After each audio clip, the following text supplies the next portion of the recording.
Hey everyone, looking for even more Superman talk? If you enjoy digging for kryptonite, and I hope you do, be sure to check out my new series, another exciting episode in the Adventures of Superman. It's a rewatch podcast covering the classic George Reeves television show from the 50s. You know from this podcast that I fell in love with Adventures of Superman and George's tough but charming take on the Man of Steel. Now, I get to explore that show episode by episode on my new rewatch podcast. Many of your favorite guests from this show are also popping up on the new series, and I hope you'll join us too. New episodes of another exciting episode drop every other Monday, and of course, Digging for Kryptonite continues weekly every Tuesday. Find another exciting episode in the Adventures of Superman on your podcast platform of choice, and be sure to subscribe right away. Adventures await. 1 year ago, we explored the period in Superman history from 1986 to 1993 in our series Crisis Till Death. Now, the podcast returns to the Triangle era as we survey the post-Death and Reign landscape in comics, toys, video games, and television. This is Death Till Wedding, a new 7-part epic covering 1993 through 1996. Welcome to Digging for Kryptonite, a Superman fan journey. I am your host, Anthony Desiato. This is Death Till Wedding, Part 3, and joining me to discuss the storylines Dead Again and the Death of Clark Kent, both featuring the villain Conduit, is returning guest, sweet Bernie Gerstmayr. Welcome back. What's going on, Anthony? Thanks for having me back, man. My pleasure. Thank you for coming back. This was a heavier reading assignment than the last episode that you did a couple chapters ago when we covered Hunter Prey and the Doomsday Wars. This was a little bit more involved. I appreciate you taking the time to do all that reading for me. No, I time managed. I spread it out. I did a good job. I think I finished 3 or 4 days ago, so I was okay. Very good. By my count, I think it was 39 issues that we read. So in the last episode, in part 2, Joe and I, we had a great conversation about the period immediately following Reign of the Supermen. So we were back into the Triangle era, and we talked about the battle for Metropolis, the fall of Metropolis. We talked about Zero Hour. And so now as we move forward into this next leg in the Triangle era, Dead Again and the Death of Clark Kent are sort of the two tentpole storylines. And then there are a bunch of one-offs as well that we'll talk about too. But there's a lot to cover. Before we get to all of that, and of course I'll lay out the specific issues and creative teams and everything, I want to give you a special thank you. I thank you off air, but now I'll thank you on the show because you sent me a package recently that included just a ton of awesome stuff. We talked in the last episode you did about that Eradicator action figure. That was that Toy Fair exclusive. It was going to be part of that Kenner action figure line that we talked about last time. And then they did this Eradicator exclusive, and you picked that up for me. You grabbed a copy of the Prestige format one-shot Superman Odyssey, and you sent me the shirt that I'm wearing now, which has a reproduction of the cover to Superman 79 with Cyborg Superman and the flag and everything from Reign of the Supermen.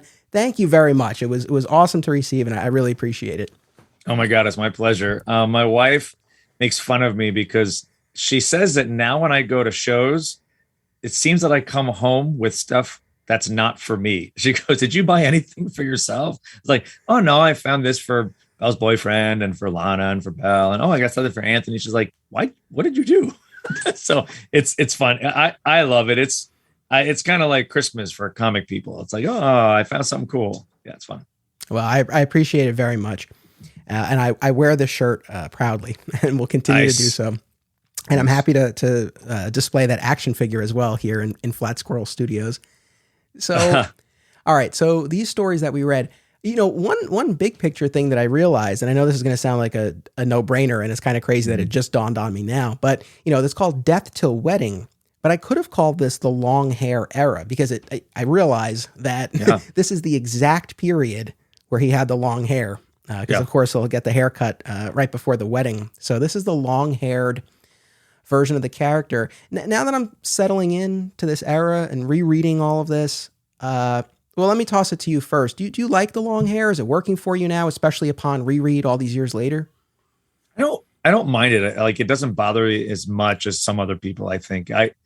It's kind of interesting too. I guess it matches the time. Like, I think it matches that time in the 90s, and I don't know, was Fabio and all those guys still around and doing that? Like, it has that big like main curly romance novel kind of look. But it was fine.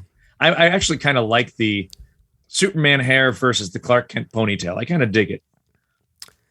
Yes. Yeah. I did like that differentiation. Yeah, I'm not offended by it. I don't love it either. I'm liking it less than I thought I would, because I remember it fondly, and of course I'm a big fan. I've talked about it. I love, the look when he returns in the black suit with the long hair. Again, if you'd given him a beard, it would have just been, I think would have taken it to another level. But I think part of my frustration is I don't feel like it's drawn consistently. Yes. Between artists. I think I like the Jurgens version best because it's a bit more contained. Yeah. I feel like some of the artists do veer into the mullet territory, which is what fans often deride it as. And I don't think it's ever meant to be that, but I think sometimes, depending on the artist, it can look like that. And then other times it really is this flowing mane, which again, your mileage on that may vary. I don't hate it, but I like it. I just like the idea of like, it's a little bit longer. It doesn't necessarily need to be so crazy. I don't love it. It's usually in the Man of Steel issues that it bothers me. I think that's the is that the John Bogdanove? Yeah. He's fine, but it's something just different about the art. So drastic from Dan Jurgens stuff that it always irks and throws me off. But I usually like the stories a lot in Man of Steel, but the art just drives me a little bit bananas because it's so different. But I totally understand what you're saying. I agree with you. It's interesting because I know we've touched on this in past episodes discussing the Triangle era. It's kind of curious, but ultimately I think it's an interesting choice that, as we've discussed, right? Essentially they were creating this weekly adventure series, right? Across the 4 titles. And in terms of the writing, I think there's a lot of consistency. I feel like the voices do ring true no matter whose book you're reading. Yeah. But the art styles are quite distinct. And I feel like, especially in this leg, but even going back to earlier versions of the Triangle era, I feel like there's so much variety in terms of the art style. And I guess ultimately I commend them for that choice, because I feel like it would have been easy to pick artists who had similar styles or try to box artists into a specific style, which I don't think is ever really a recipe for success. So, it's interesting with current story arcs, or maybe even I'd say since the early 2000s, you would find consistently the same artist across a run. So when you would get a trade, it was very easy to read the trade because the continuity was nice. It flowed nicely. You almost couldn't really tell where the single issues started or ended. You could definitely in this, I read everything single issue until the death of Clark Kent. And then I pulled out my out of print, legit old Death of Clark Kent trade that I haven't read probably in 20 years. But it was so contrasting, like from one to the next. It distracted me actually reading it in trade form because the art was so different. Yeah, that's the thing. And I don't know if this has ever been addressed in interviews, but that actually is something I would be curious to know what ultimately motivated that decision, because for all the reasons we're talking about it, I mean, it would have made sense if they had a more consistent style across the titles. I don't necessarily wish they had done that, but it's just interesting to me. Yeah. And I feel like I know Jackson Guice from other stuff, and I didn't have a chance to do a deep dive on him, but his art looks familiar, and I feel like he's done more since. Yeah, I've not kept up with him either, so I'm not positive, but I'm really enjoying his stuff as I'm making my way through these issues. Yeah. It's funny too that you held up the trade. So I'm not going to dump on the DC app, because to the app's credit, they have all of the issues that we read for this are on the app. So no knocks on the app this time around. Well done, app.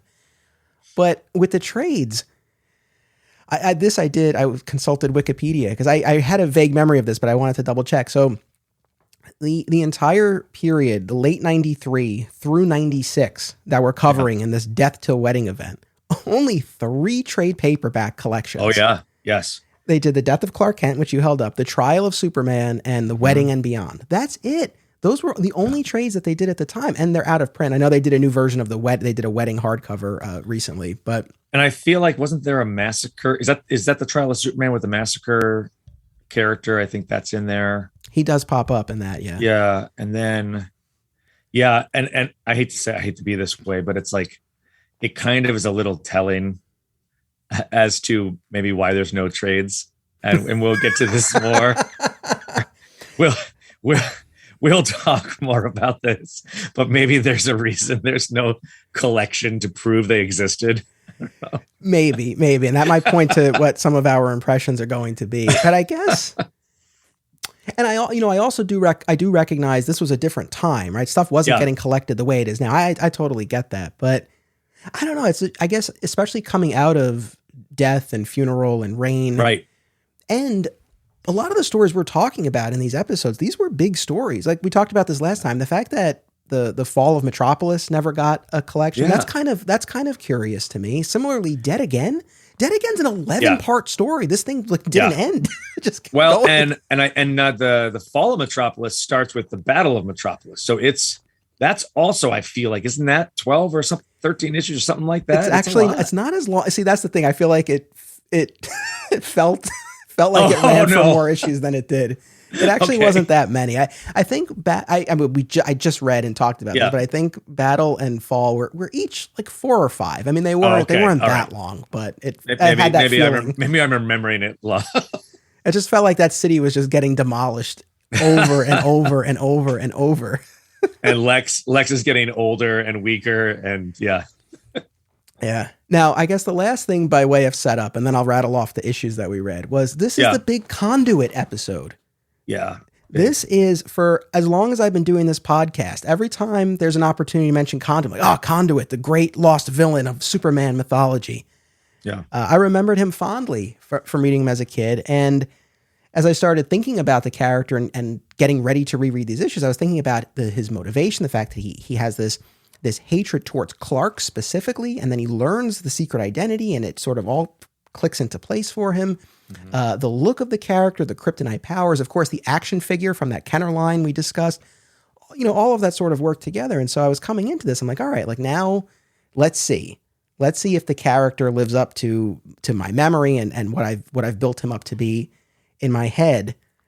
I'll deliver my verdict in a second, but for you, I guess, what, if any, attachment did you have to the character, and how did you? I mean, we'll talk about the specific stories, but just big picture. I mean, how do you come away from this reading project thinking of Conduit? Worthy villain, deserves a comeback, or best left in the 90s? Ooh, okay, that's obviously a longer answer that we're going to get into. This era is very nostalgic for me, though, and we talked about this before the episode. Even down to we've talked about the action figures. Like, it's like, wow, we finally got a Man of Steel action figure line.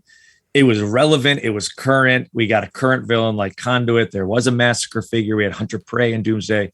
I actually love this Conduit figure a lot. And I have it on one of my shelves here because the helmet comes off. Like, I always loved any action figure where, like, I remember, like, I'm looking at my Han Solo Stormtrooper outfit, like, ooh, the helmet comes off and you see his face. Same thing. I get like really nostalgic about it because of the toys. Unfortunately, as we're going to say on my reread, it's kind of one of those things that stays, I think, in nostalgia. And I like the character a lot, actually, but the character is one of the best parts of the arc. I do think he's worth bringing back. The question is how, based on how the story ends in the long run.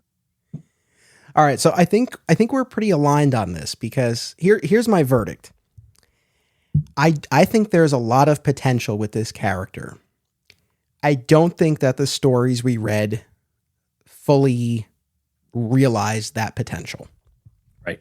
And I guess in my head, I remember them better than they ended up being. And I think that contributed to my love of the character. I'm like, oh, it's this great story. Going back to it, there were a number of things that I felt could have made Conduit stronger, more compelling. And it just didn't really coalesce the way I remembered it or the way I wanted it to. So I think that the character is worthy, and I think there's a lot of potential there. But looking back on it, I don't know that potential was really, brought to life. And so for other people who are like, what's the big deal with Conduit? I do kind of get that a little bit more now. Having gone back. It ultimately, the story of Conduit is an abusive tale. Yeah. Like, it's not his fault. And that's the thing. It's a very interesting, how do you say it? It's kind of a tale of sadness about how Kenny's dad treated him, and how anybody who never live up to a father's expectations could possibly grow up into somebody who's very dangerous and look for any other reason to blame anybody but his dad. I do think I wish there was a little more Kenny redemption at the end, because it really wasn't his fault. Like, the dad kind of gets away scot-free.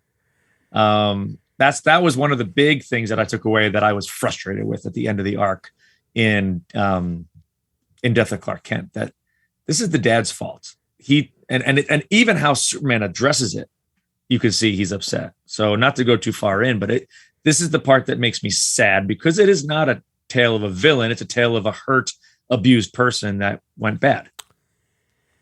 Well said. And I'll even take it a step further. When we talk about who's at fault here, we need to talk about Clark as well. I got a lot of thoughts on the 0 month issues, which we'll start with. It's rough. But the other thing too is that, and this will not shock you or the audience, as I'm reading this, the story of someone who Clark grew up with, who came to hate him later and bear this grudge. You can't help but think of the tragic tale of the Lex Luthor of the Smallville TV series. And so I did empathize. And especially when you bring in the father aspect, for sure. Yeah. It definitely brought all of that to mind. So yeah, I think there's more to explore. And I've touched on this before. I think in recent comics, I think there might be an opportunity to see the character again. And I would be curious to see what current creative teams might do, because I think there is more to do. All right, so we'll get into all of this. This is what we read for this. So we read the 0 issues. All 4 Superman titles had a 0 issue immediately following 0 Hour. In addition to that, we read Adventures of Superman 517 through 525 by Karl, Kesel, and Barry Kitson, who was then succeeded by Stuart Immonen. A welcome switch, and this is not a knock on Kitson, but I don't know that I really liked his art as a fit for Superman. So I was very happy when we got that change. Agreed. Yeah. Action Comics 704 to 711 by David Michelinie and Jackson Guice. Man of Steel 38 to 46 by Louise Simonson and John Bogdanove.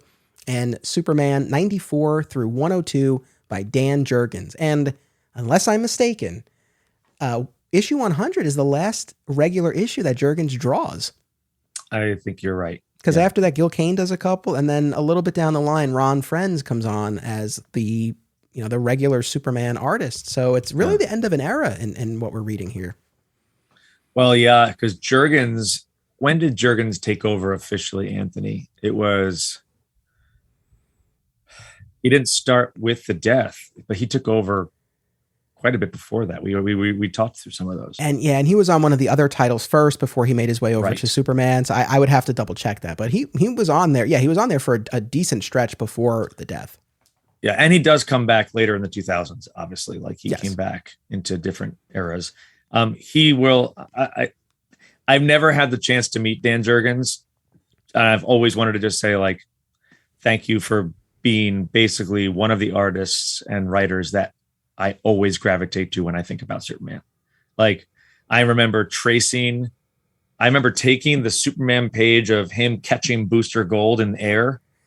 And as a high schooler in college, like tracing over it and like working on trying to copy Dan Jurgens, it is just something very magical and special about his art for Superman. I love it.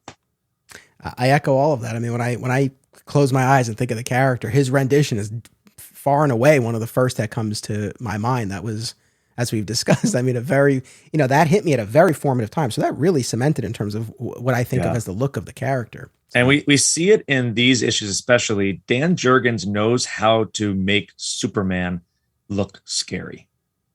He actually does a very good brooding, like looking out of the top of his eyes approach, whether it was in the Doomsday fight or later. It was always kind of haunting how he did it, but then returned right back to that natural Superman that we know. Yeah. Right on. Cool. I could mention this later, but let me drop it in now so I don't forget, because this really brought a smile to my face. Gotta love a little synergy when the opportunity presents itself. There were a couple of instances in the issues we read where, in the context of the story, they referenced something that was a product for Superman fans in the real world. So, in the Toyman issue that we'll get to. when Toyman escapes prison and he's looking at the line of action figure toys. It's essentially that Kenner Man of Steel line that we talked about. And there's another instance where young Keith, who's now been adopted by Perry and Alice, is at the video game store, the arcade or whatever, and they're playing the Death and Return of Superman video game, which, folks, that's the subject of our next episode next week, part 4 of Death to Wedding. Oh. I played that whole game. I beat it. I already recorded the episode. We did it a little bit out of order. It was so much fun. Make sure you come back next week for that. I'm really excited for people to hear that. But I'm so excited it's finally coming out. but reading, those stories, I was like, okay, like they're bringing in stuff that was out there, and I could have made me roll my eyes, but it actually made me smile. I will tell you, I have like asterisks in my notes to make sure, like one of those, make sure you talk about this with Anthony. One of the joys for me of reading in single issue form, I rarely take books out and read. For these, they're not worth a ton. They're not collectors. They're special to me to have.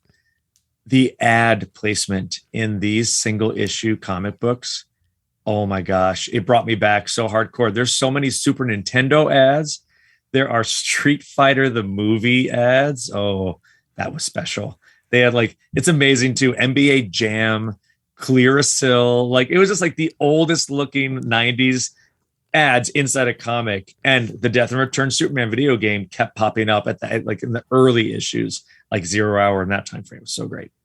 Yeah, that is one of the things, for the most part, I'm reading on the app or in instances that I have the trades. So in either case, I'm not getting the ads. Every now and then, though, there will be something that I can only read in single issue form or whatever. And it is always a treat. It does, between the feel and smell of the old paper and seeing the ads, it is a different experience, and they've held up. It's the newspaper. I mean, that newspaper paper has held up very, very well. I mean, I keep things safe, obviously, but I love it. It's just fun to read things in single issue form.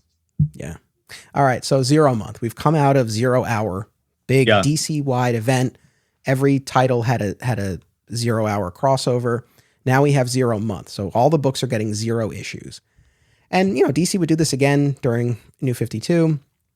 And the idea, Jurgens talked about this I think it was Jurgens talking about this in the introduction to the 0 Hour hardcover, how the idea was after 0 Hour, this was an opportunity if any creative teams on books wanted to smooth out any continuity issues, sort of tinker around with continuity. This was their opportunity to do it in their 0 issue. So in the case of Superman, I don't know that we necessarily saw a lot of that going on. It was really more over these 4 issues.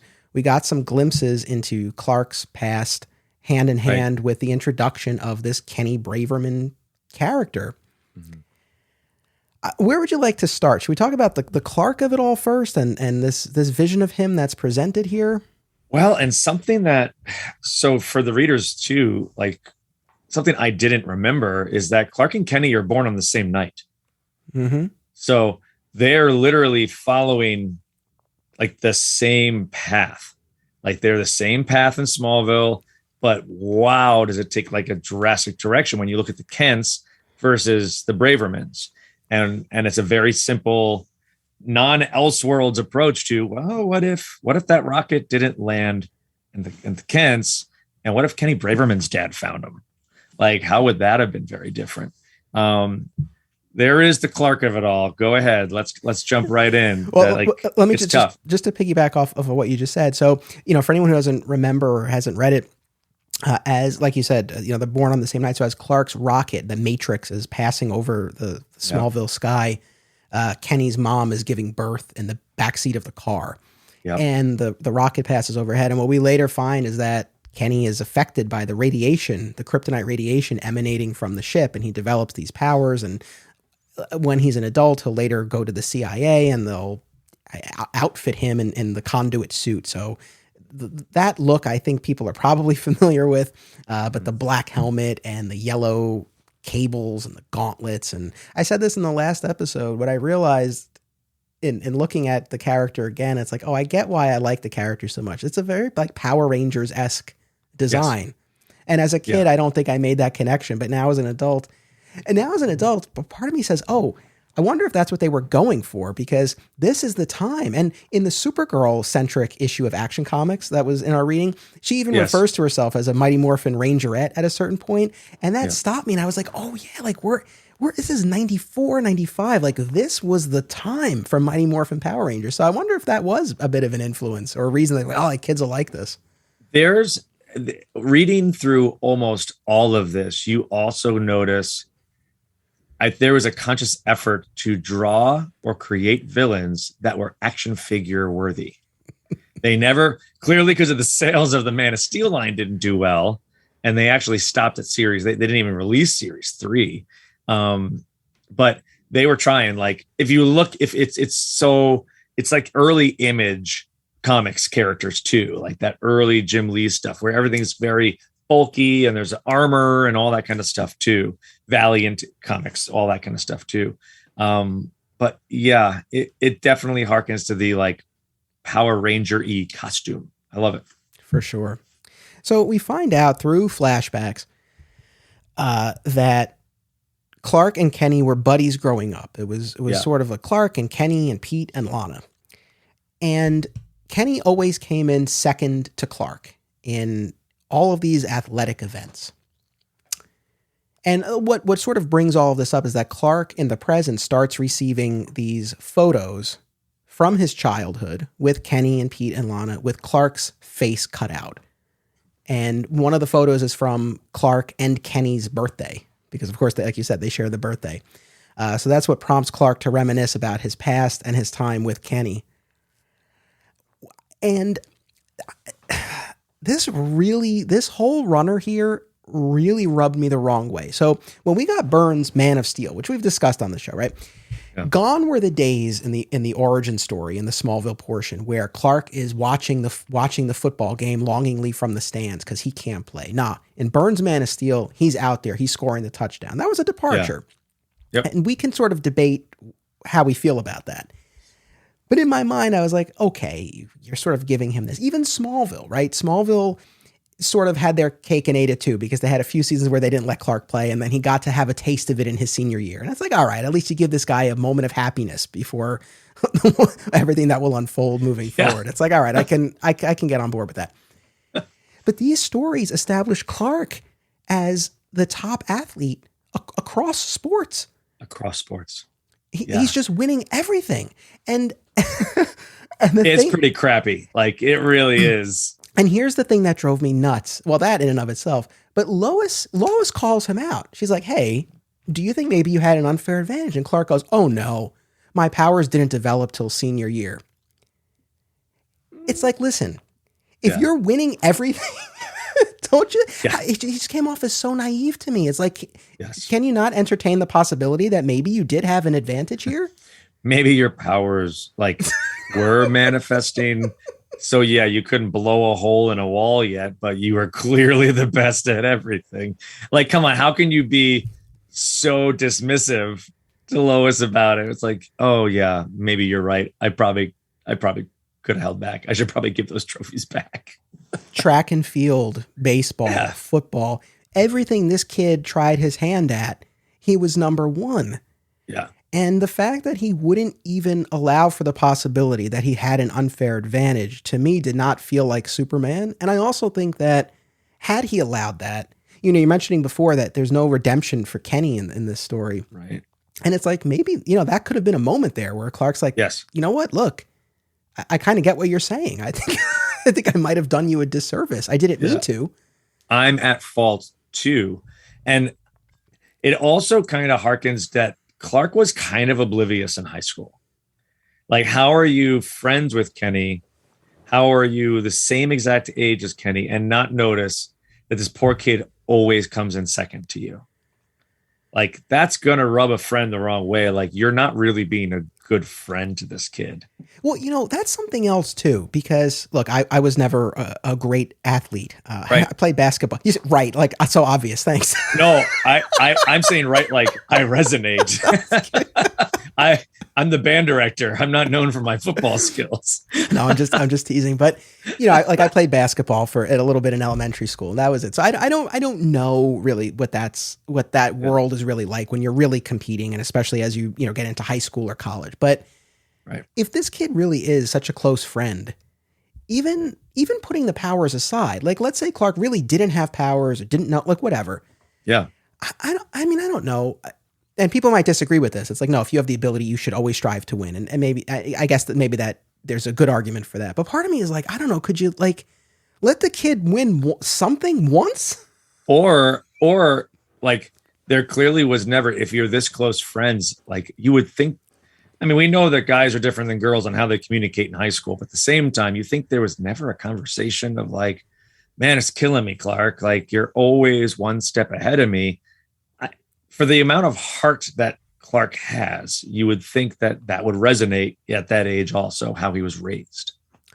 Did you like that we were introduced to a character we had never seen before, who now allegedly was part of this group all along? Did you like that? Or did you think that, I guess, should this have been Pete?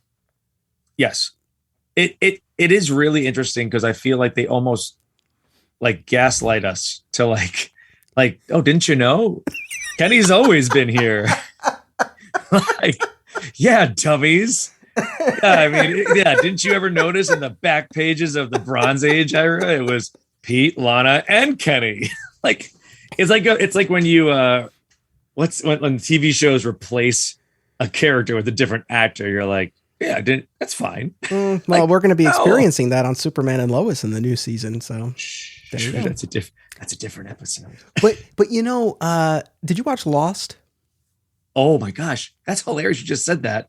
One, yes. Two, we just started the rewatch because Lana hasn't seen it, so we're going to now do the deep dive with her. Oh, that's so good. My wife and I just finished The OC, and Lost is on the list because I've seen it and she hasn't, and it's like we have to watch it at some point. But this will be a real quick tangent, audience. But I think it's season 3, there was a spotlight episode where I guess they had been part of the season earlier on. But basically, like you have all these survivors on this island, and you have your core characters you always see, and then in the 3rd season, they introduced these new characters we had never seen before. But it was like, oh no, they were always there. Like, where were they? Were they like hiding under a palm tree for the first 2 seasons? It just cracks me up. Yeah, we're watching Lost, and right now as we're doing this podcast, Renee and Lana are starting Friday Night Lights together. Oh, that's the best. That is the best. I was like so excited to come down and do the podcast, but I walked out at like the end of the first episode. I was like, oh man, like it's just awesome. One of the best. So, and just to give people a look ahead, one of our final episodes of the year, later at the beginning of the winter, we're going to take a look at the Greg Rucka run on Adventures of Superman, which dealt with the Ruin character. I don't want to get too ahead of ourselves or spoil much, but I'll leave it at this. This was another opportunity where it's like, hey, maybe there could have been an avenue for Pete here. I feel like creators are always trying to spare Pete a villainous turn or something, but they do it at the expense of utilizing him. So it's like, I get, all right, you don't want to make him a villain, but it's like, you don't do anything with the guy. So they kind of almost emasculate him all the time. Yeah. Like he never really wins. Like he never seems to like even save the day, but I would almost rather have seen Pete in this role instead of Kenny. Yeah. I think that would have been even harder. I think that would have been, you look at somebody, you talk about the Smallville episodes, you can see in Smallville the resentment that Pete Ross has for Clark eventually down the road. And when he returns even, I think that was a missed opportunity. Instead of fooling us that Kenny's always been around since the day Clark landed, that would have been a pretty natural progression for Pete Ross's character. Totally. So, we're getting this backstory, and in addition to Clark being this superb athlete, also quite the ladies' man. Yes. Now look, he doesn't need to be a monk. He's a young guy. He's unattached. I'm on board with him having relationships, dalliances, whatever. But in addition to the, the typical Lana high school romance, which I feel like, and maybe this was a 0-hour shift, I feel like they seem to allude to like a little bit more there. Because I feel like in Man of Steel, it was always just kind of like, oh, she loved him, but he looked at her as like a sister. And I feel like here it seemed like there might have been a little bit more going on. Mm-hmm. I don't know. But we find out later when he's in France that this woman reporter really takes him under her wing in more ways than one, so to speak. And, Clark is telling Lois all of this. And Lois is basically like, oh, yeah, like I heard Simone is the woman. And she's like, oh, yeah, I heard like Simone has a reputation, right? And Clark says to her, he's like, well, she made a lot of introductions for me, this and that. And he goes, but yeah, she was also and he calls her something in French. Do you speak any French? No, I don't. Well, mostly bad words. Well, did you happen to know this one? No, what's this one? So I can't speak any, so I'm not even going to try to pronounce it. I'll butcher it. But I typed it into Google, the 3 words, and the first thing that comes up, it's like your safe search is off. Explicit results will be shown. Oh, like, no. I was like, no, I don't want this. So I broke it down one word at a time. But if my translation skills were accurate, or not mine really, but Google's, essentially was calling her a real slut. Nice. Now here's the thing. Maybe, I don't know.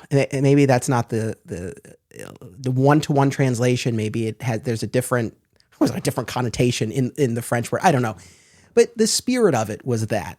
And maybe she's a lady of the world, we'll say. I mean, look, that was certainly, to play devil's advocate and on behalf of Clark, maybe it was more the spirit of it was like, yeah, she was, again, she seemed to take these young reporters under her wing and show them the ropes in and out of the journalism field. But even still, it's like, hey, who are you to to say this or to judge? And it's like, hey, you're enjoying her company. So I don't know. I felt disrespectful, and it didn't feel like Superman to me.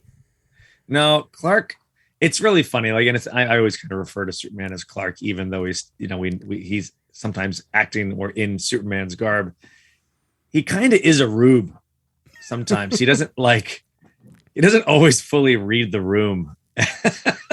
You know what I mean by that? It's like he's not really fully aware. And that's very evident with Kenny too. Like, it seems like even as an adult, sometimes Clark, as smart and astute as he is as Superman, in his Clark life, he doesn't really pay attention as much, it seems.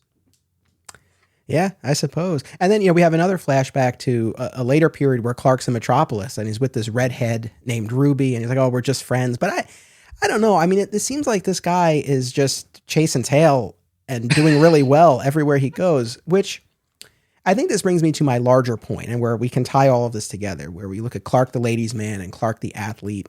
Yeah. And this is where I really do have a fundamental disagreement with this depiction of the character, because especially when we talk about this early period leading up to him becoming Superman, but even beyond that, there always has to be some sort of tension, something that the character is struggling against internally. Like, shouldn't he be fighting his upbringing? That's ultimately what you're saying, right? It's like he knows better. The Kents raised him better. Why is there not an outer struggle that we see? Because we know he knows better. He was not raised by bad people. He was raised by wholesome, good-hearted, kind, loving people. Right. Yeah, no, I mean, there's that, especially in the treatment of Kenny. but even beyond that, it's just, I know we're dealing with the version of the character post-crisis where it's Clark first, Superman second. And look, that's the version I grew up with. I love that. Clark is who he is. I'm all for that. But if things come so easily to Clark and to Superman, I feel like you're losing something here. And I'll use television as an example, because when we look at modern Superman on television, Lois and Clark, look, is it the all-time greatest? No, but there's a lot of value there, having recently revisited it. Lois and Clark, Smallville, my number one always, and currently Superman and Lois. And it's like you look at all of these and there is this internal tension, there's this struggle, and it all comes from a very human relatable place, right? You know, in Lois and Clark, matters of the heart. He's trying to navigate a relationship. And in Smallville, it's about growing up, right? He's trying to figure out who he's going to be in the world. And he's different. He feels different. He is different. And it's a struggle for him. And Superman and Lois, he's a dad. Yeah. So now you have this whole family dynamic. And so you know, regardless of which part of the journey kind of we're looking at, there's always an opportunity for that. And I feel like here, especially in the origin portion of the story, you've made it like way too easy for him. I really feel like we're losing something here. And this could just be the Smallville fan in me, right? Used to seeing Clark kind of struggle through this period, but I don't know. It's like it seemed like it was just such a breeze for him. I don't like this. No, and we didn't see him looking for guidance. That was something I noticed too in that arc, where when stuff was going wrong or down, or even like he was spending a lot of time protecting his loved ones throughout the whole Kenny Braverman arc. But I didn't really get a sense of him asking for help on how to deal with it. He was so bent on protecting and stopping, but not how do I do this? How do I get out of it? How do I stop somebody who hates me this much? Yeah. Side note, I don't take a quick commercial break, but the other thing that stood out to me about this arc, I'm sure you've seen the meme on social media recently. Someone wrote, you know, I would love to see a Superman movie where the CIA is trying to take out Clark Kent and they can't figure out why they can't kill him. Folks, if you found that amusing and you want to see that, read these 0 month issues, because issue after issue, Conduit tries to kill Clark Kent and he just can't do it. And it's hilarious. Because at this point, and this will be a frustration that I'll talk about more later, Kenny doesn't know that Clark is Superman. He wants to kill this guy. He wants to kill somebody because he came in second place to him in high school. Yes. Which, well, I'll say my frustration now. I feel like if we want to give some more relatability, depth, nuance to the character, I feel like Kenny should know the secret before he embarks upon this murder quest. Because I feel like if he's not that murder would ever, you know, that it would ever be justified, but it would make it like when we get to the point in these issues where Kenny does learn the secret, it becomes more believable that he would go to the extremes, because now there's this whole element of betrayal and this unfair advantage. But at this point in the story, we're not there. He thinks he lost fair and square, but he just doesn't like that Clark was better than him. Yeah, it is a little like, it's a little unrealistic. Like it's like one of us having a beef with somebody, like, and you've been looking at the yearbook for 10 years and you're just mad. And now I'm going to go find him and kill him. That's weird. Like that's psychopathic. It would have made more sense for him to break when he finds out somehow accidentally that Clark is Superman. Then you got something to be pissed off about, because then he's like, wait, he wronged me our entire life. And that, again, like you said, we're not saying it's okay to kill him, but it would have made a whole lot more sense. Yeah. So that definitely, I thought that was a misstep. And I had forgotten that part of it, honestly, until I was rereading. Because I remember the death of Clark Kent. And at that point, he knows. But I forgot these early issues. And it's like, oh, this guy's really just nuts. Yeah. And I think that took something away. I think that this could have been more interesting. But let's take a quick commercial break. And then there's so much more to unpack. We'll be right back. Acme Comics is a locally owned and operated full-service comic book store in Greensboro, North Carolina, for people of all ages and walks of life. Since 1983, this 9-time Eisner Award nominee uses their collective knowledge and resources to connect you with the best material available. They pride themselves on their significant contemporary and vintage back issue selection. Mail order subscriptions to new releases are available, and all offerings are available to anyone, anywhere, via mail order. Follow Acme on social media and eBay, listen to the Acme Cast on all podcast services, and visit acmecomics.com for much more. Film lovers and filmmakers should check out this family of film festivals: Brightside Tavern in Jersey City, Hang On to Your Shorts in Asbury Park, Point Lookout on Long Island, and In the Cut in Bloomfield, New Jersey. I was fortunate enough to have my work shown at these festivals, and I found them to be very enjoyable and well-run events. Submission information for filmmakers, as well as details about the festivals generally, can be found at filmfreeway.com. Follow the festivals on social media for news and updates about events, discounts, tickets, and more. Also, be sure to listen to the Hang On to Your Shorts and Cullen on Film podcasts, available via a shared universe network. Fat Moose Comics is New Jersey's best and oldest comic book store.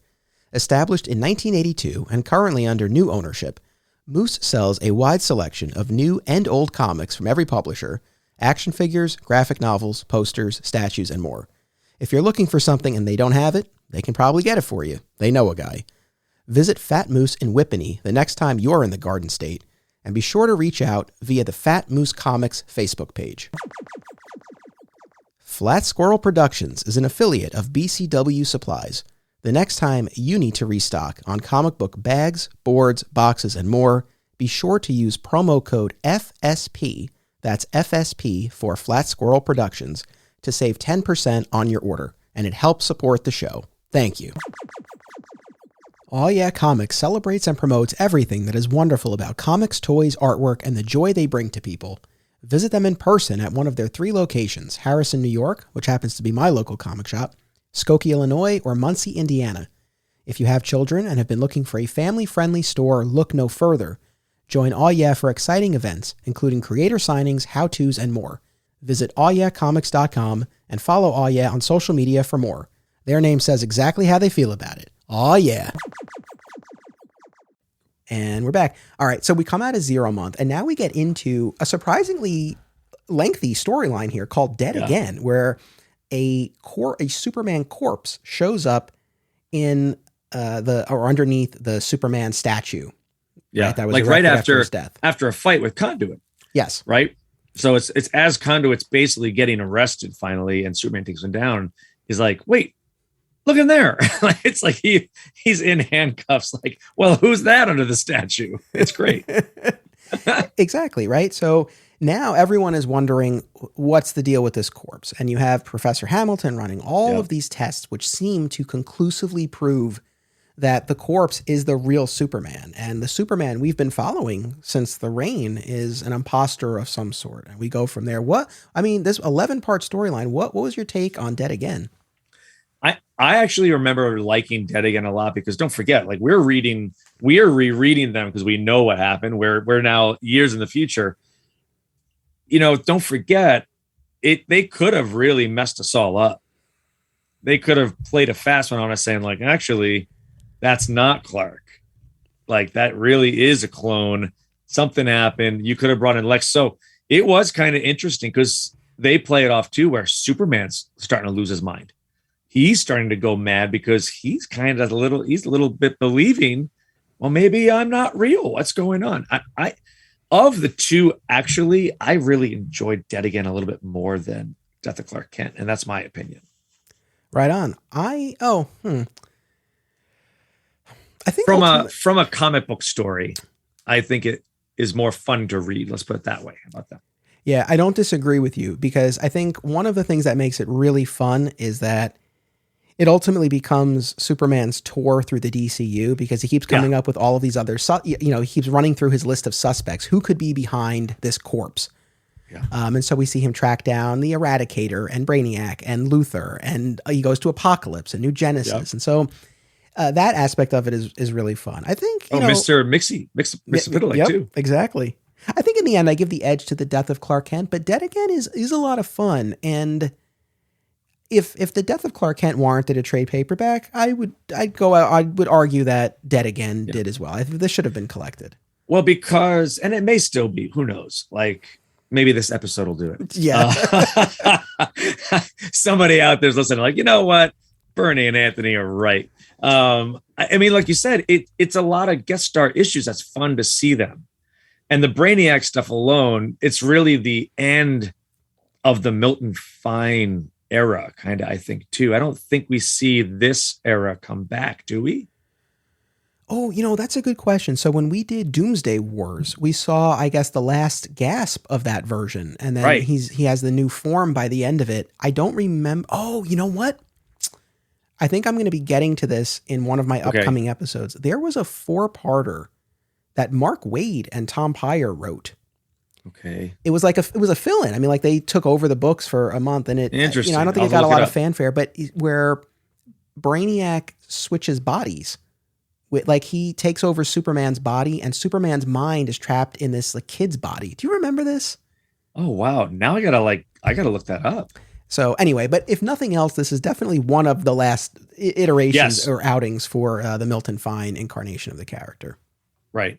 Um, and I mean, how do you want to jump in and look at this as far as how the reveal is that who the real issue is? Well, I think we can. I mean, the story's Yeah. decades old, so I think we can let people know. Yeah. That There's no spoilers. The person pulling the strings was Brainiac, and I love it that they did the bait and switch too, because you see Brainiac like a coma patient drooling, and they're like, "Nah, it can't be." But then they do a pretty good job of why he was doing that. Yeah, so I guess he's been allegedly in this vegetative state on New Genesis following the Panic in the Sky story. Right. But it turns out that it was actually, I guess, his subconscious that conjured this thought construct. Like the corpse wasn't real. It was this thought construct that everybody perceived to be real. And then eventually he did wake up and continued to pull strings, and then ultimately had a physical confrontation in the streets of Metropolis. I liked that actually, because you even see like they show the newspaper where like it was a mass illusion for everybody. So even like you look at the newspaper and there's no corpse in the picture. So somebody took a photo of it and there wasn't anybody there, but everybody was under the illusion that it was real. Yeah, no, for sure. Like, I don't know. What can I say about this arc? I think that it's a good hook. I think the hook of it is really interesting. Like, okay, we've had all of this business with the death, the return, the imposters, and now there's this corpse. To your point, the thing that this made me think of was the Spider-Man clone saga. Yes. Which was happening right at the same time in the mid 90s when it turned out for the time, of course that would later be retconned, but that the Peter Parker that fans had been reading for decades at this point was actually a clone. And the real Peter Parker, aka Ben Reilly, was back. I mean, that got me into Spider-Man. One day, years from now, when I do my Spider-Man podcast, we'll have multiple episodes on this and I'll talk about it at great length. But it's one of those things. I mean, I think not to take us too far afield, like the Spider-Man thing didn't work for fans because so much time had passed.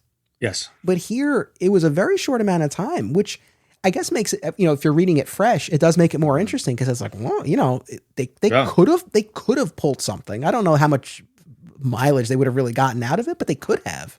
Yeah.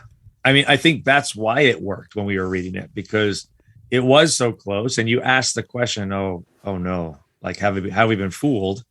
I mean, I think it's a fun, like you said, it's a fun romp through the DC universe. We get a lot of, I didn't do it, from all different villains. We do get a little cameo again from Darkseid and the fact that he has Cyborg Superman. Yeah. And the fact that basically Darkseid's debt to Superman is now paid. That's a big deal, because Superman had a pretty awesome chip that he could use, and now it's used. So I love seeing the fact that like he's got that wild card now in his hand. Yeah, totally. And I think that was one of the first, if not the first, references in the main titles to the Hunter Prey miniseries, which really, kind of existed on the side.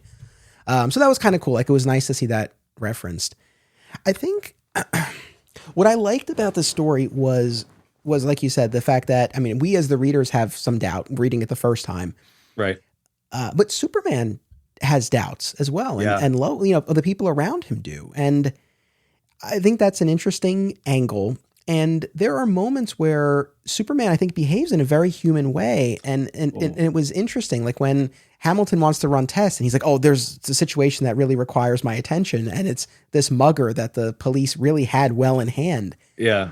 And you look at it, it's like, oh, he's afraid. I mean, he doesn't know what these tests are going to show. And I thought that was really, really interesting. And you see in his confrontation with Eradicator, for example, there's an anger that, is coming out. And so I felt like there was a point in the story where it tipped over, and then I felt the character, and I guess we can chalk this up to whatever manipulation Brainiac might have been engaged in. I don't know. But I felt like Superman's behavior got more unhinged. That's the word I was literally going to use. I actually enjoyed a little bit seeing him humanly unhinged.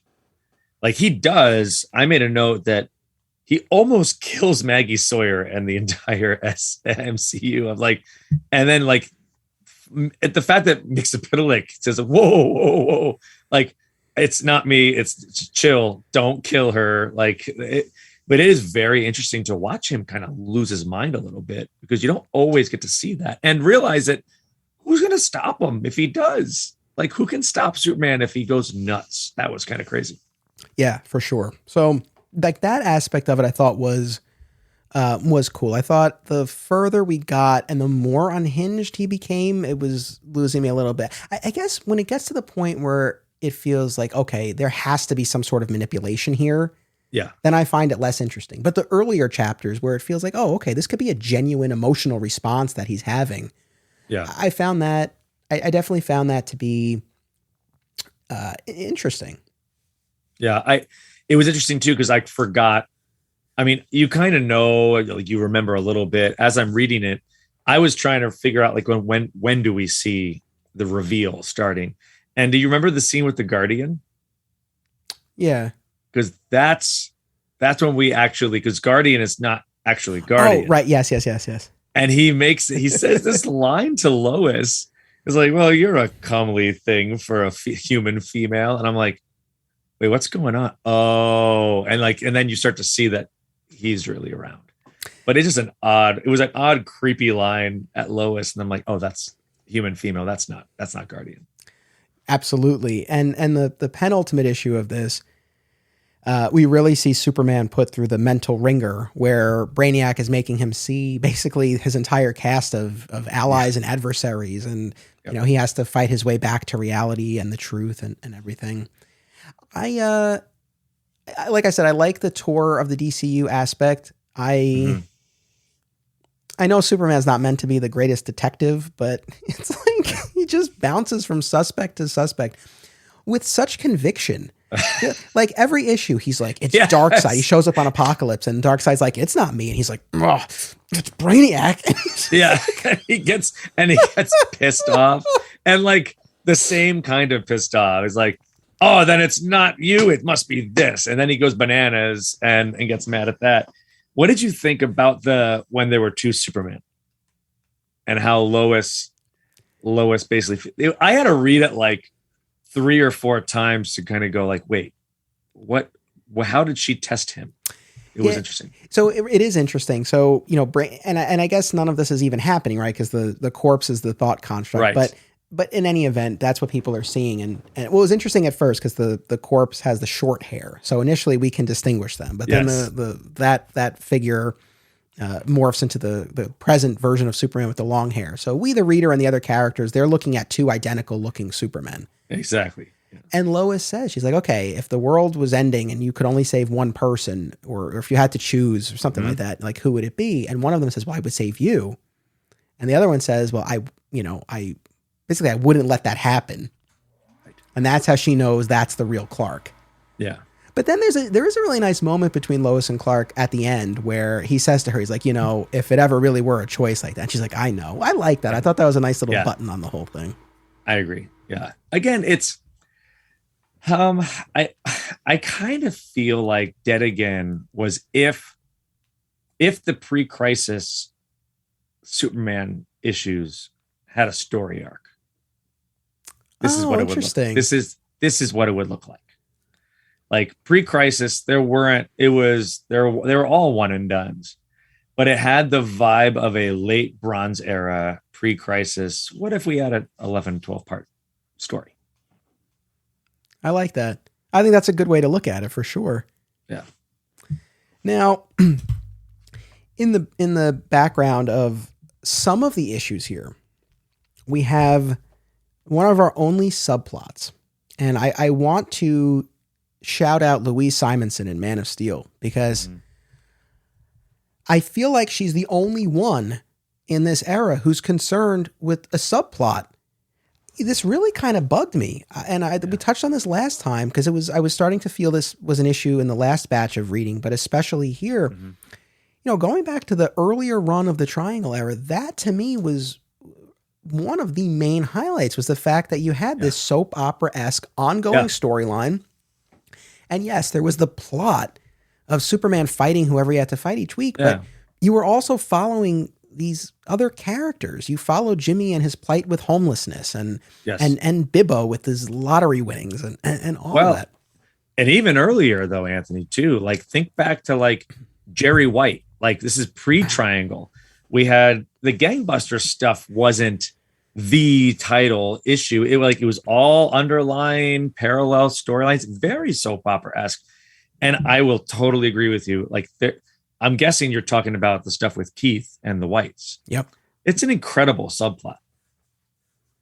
It is. And it really only gets real estate in those Man of Steel issues. And yes, this really bugged me. I feel like in this era of the Triangle period, I really feel like there's some soul that has just been lost. Some depth, some texture, some nuance that's just not there, with the exception of this story. And for anyone who doesn't remember, so Keith, we met this boy, young African-American boy who was living at this orphanage under the care of a woman named Myra, who's killed during the fall of Metropolis storyline.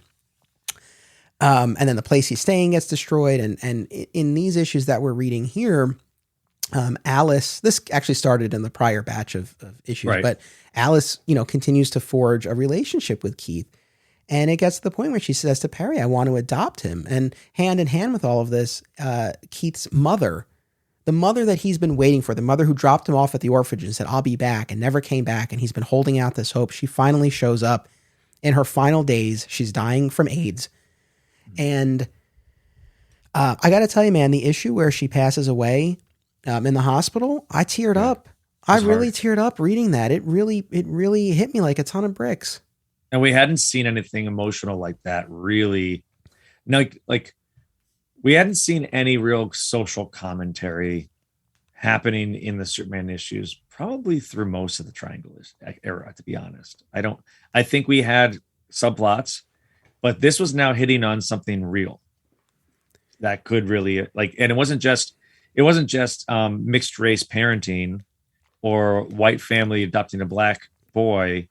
This was now looking at the world of AIDS, the world of addiction, the world of truth, where thankfully she had the smarts to leave her son to try to make him safe.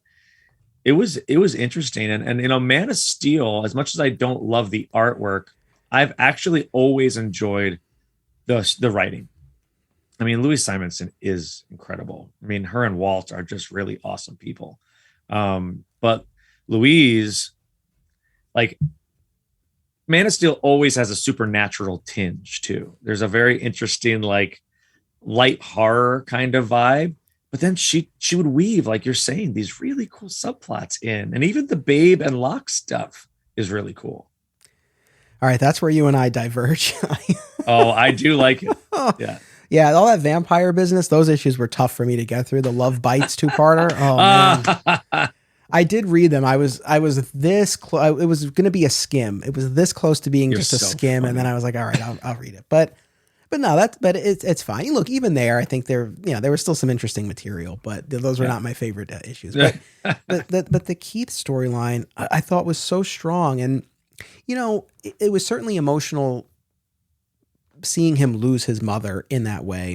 And you talk about social commentary, one of the things when Keith is with his mom in the hospital, I guess he goes to hug her or something, and she says oh, you're not scared. And he's like, no, they told us in school, you can't get AIDS from hugging someone. So, I think back to this was a different time, this was the early to mid 90s, so it was interesting to see that piece of it.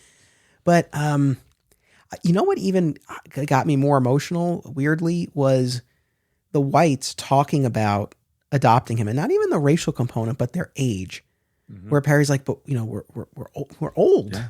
Yeah. And we're really grandparents. Yeah. We're grandparents to Keith. Yeah. And Alice is like, she's like, well, statistically, we'll probably live until he starts college. And he's like, we can get him started in life. We can get him a good start, get him off to a good start. And I don't know, something about that. It was just, I thought it was so powerful. And I guess another angle you don't see a lot of, right? The older couple, doing something like this, and knowing what we know about their backstory. Like you said, you mentioned Jerry, the fact we spent a lot of time with the Whites and Jerry White, and that was rough. I mean, they lost their son. And so to have this moment of redemption and you know, salvation for them having lost their son and for Keith having lost his mother. It was really a beautiful story.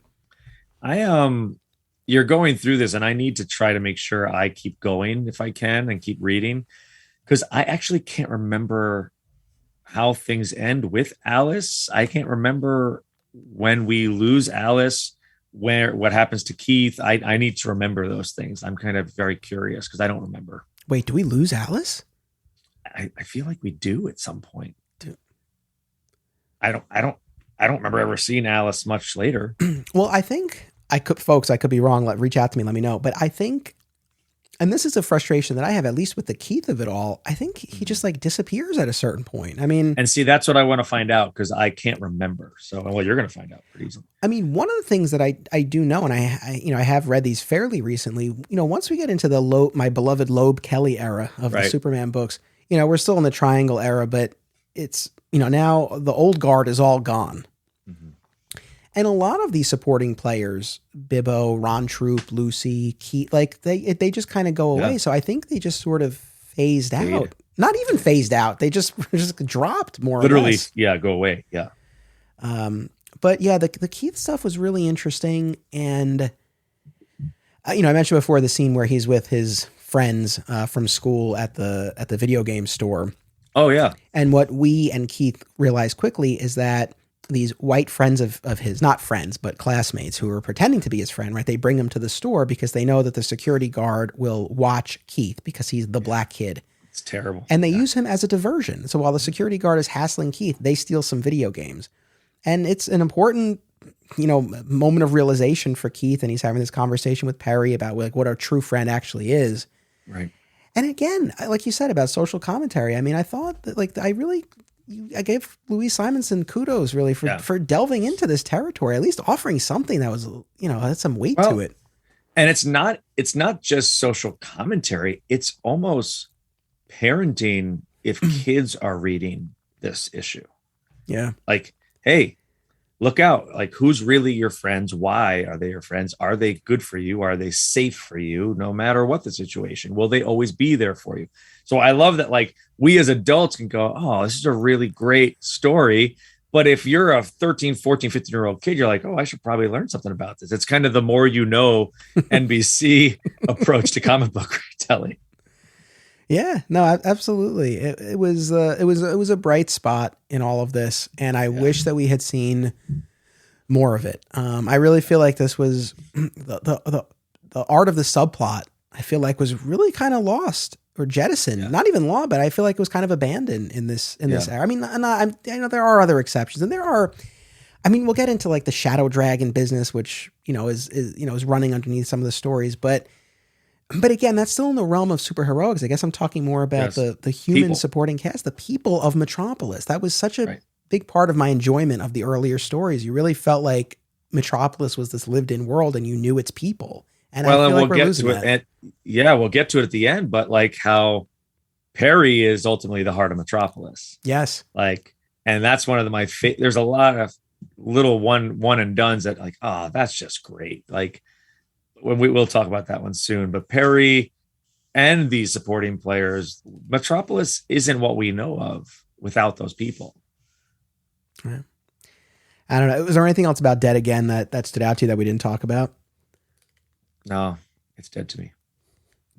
It's just dead to you. It's dead to me. You know, we definitely sense a theme here. I wonder how much of this came from the writers or the editors or marketing / higher ups at DC, because Dead Again, the death of Clark Kent. I'm actually shocked that Fall of Metropolis wasn't called the Death of Metropolis. It really feels like we were lean. And, you know, I get it. Death of Superman was very popular. That's putting it mildly. So, yeah, it was like a bleeding Daily Planet globe. Yeah, I don't. Yeah. I mean, when we look at all these now single issues, it's kind of interesting. I feel now in current comics, we do story arc, and then there's closure, and we start another story arc. I kind of miss the little single issues in between. We still get them sometimes in the current universe. But if you look at it, there was 1, 2, 3, 4, 5, 6, 7, 8, 9, 10, 11, 12, 13 issues before we even get to the prelude of Death of Clark Kent. So there was a lot of cool little storytelling happening. Some, like you said, you didn't love what the vampire stuff wasn't your cup of tea. But what I did love was the Christmas issue. Yes.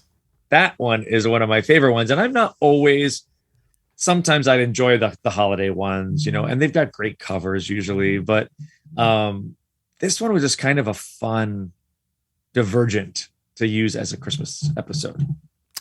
That was a fun one. That one definitely stood out to me too, where 100 criminals pull heists on Christmas Eve, knowing that it'll be too overwhelming for Superman and the SCU. Of course, they're still able to save the night, but yeah, that was a fun one, and I thought that was a clever premise, and I like that one a lot as well. And it's funny, it doesn't. There's so many Christmas issues that they have a cover that it's the holiday issue, but this one doesn't. It kind of fools you, and then you're like, oh, we're doing this now, and it was cool. And I wrote cheesy but fun was my note on this one, but it had a ton of cameos too inside that issue. So it's actually worth the read. If you got the DC app, find it. It's fun. Yeah, that was a good one. That was Adventures 520. I like that one a lot. I like the Supergirl Spotlight issue of Action Comics. Not a ton going on in that one, but she's visiting the Kents in Smallville, and then there's these shenanigans at this fair where this inventor feels like his designs were stolen, and he sabotages this display of new farming equipment, and Supergirl has to save everyone. But not to jump from Supergirl, but what I really loved about that issue was Perry sends Clark to Smallville, right, to cover, and Clark's like, "Oh, I'll fly there. I'll get to Lois." He's like, "I'll get there in a few minutes." And then Perry's like, "Oh, I'm coming too. Like, it's been a long time since I've been out in the field." And Clark is like, "Oh man, this is going to be such a long flight." And when they first get on the plane, Perry starts to tell him a story, and you could tell Clark is like, "Oh man, like I'm going to have to listen to him this whole flight." And then there's this turn, and Clark is just so captivated by the stories. Yes. Did you ever read Astro City? No, I never did. Okay. So one of my favorite things about that, Samaritan is the superhero, is the Superman-esque character in Astro City. The difference is in issue 1, it's first of all beautifully written and drawn, but Samaritan gets everywhere so fast. Like he is like bam, bam, bam, bam. He can get to where he needs to so quick. And when he dreams of just flying and just finding peace and being able to just fly and not have to go somewhere quickly to save somebody. And I went right to this when I'm like, oh, Clark's got to sit on a plane for 2 hours. Like he could usually just go, bam, I'm back in Smallville if I need to. And now I love that. Like you could see you got to be kidding me. Like I haven't been. Funny thing is, when was the last time Clark was probably on a plane? I know.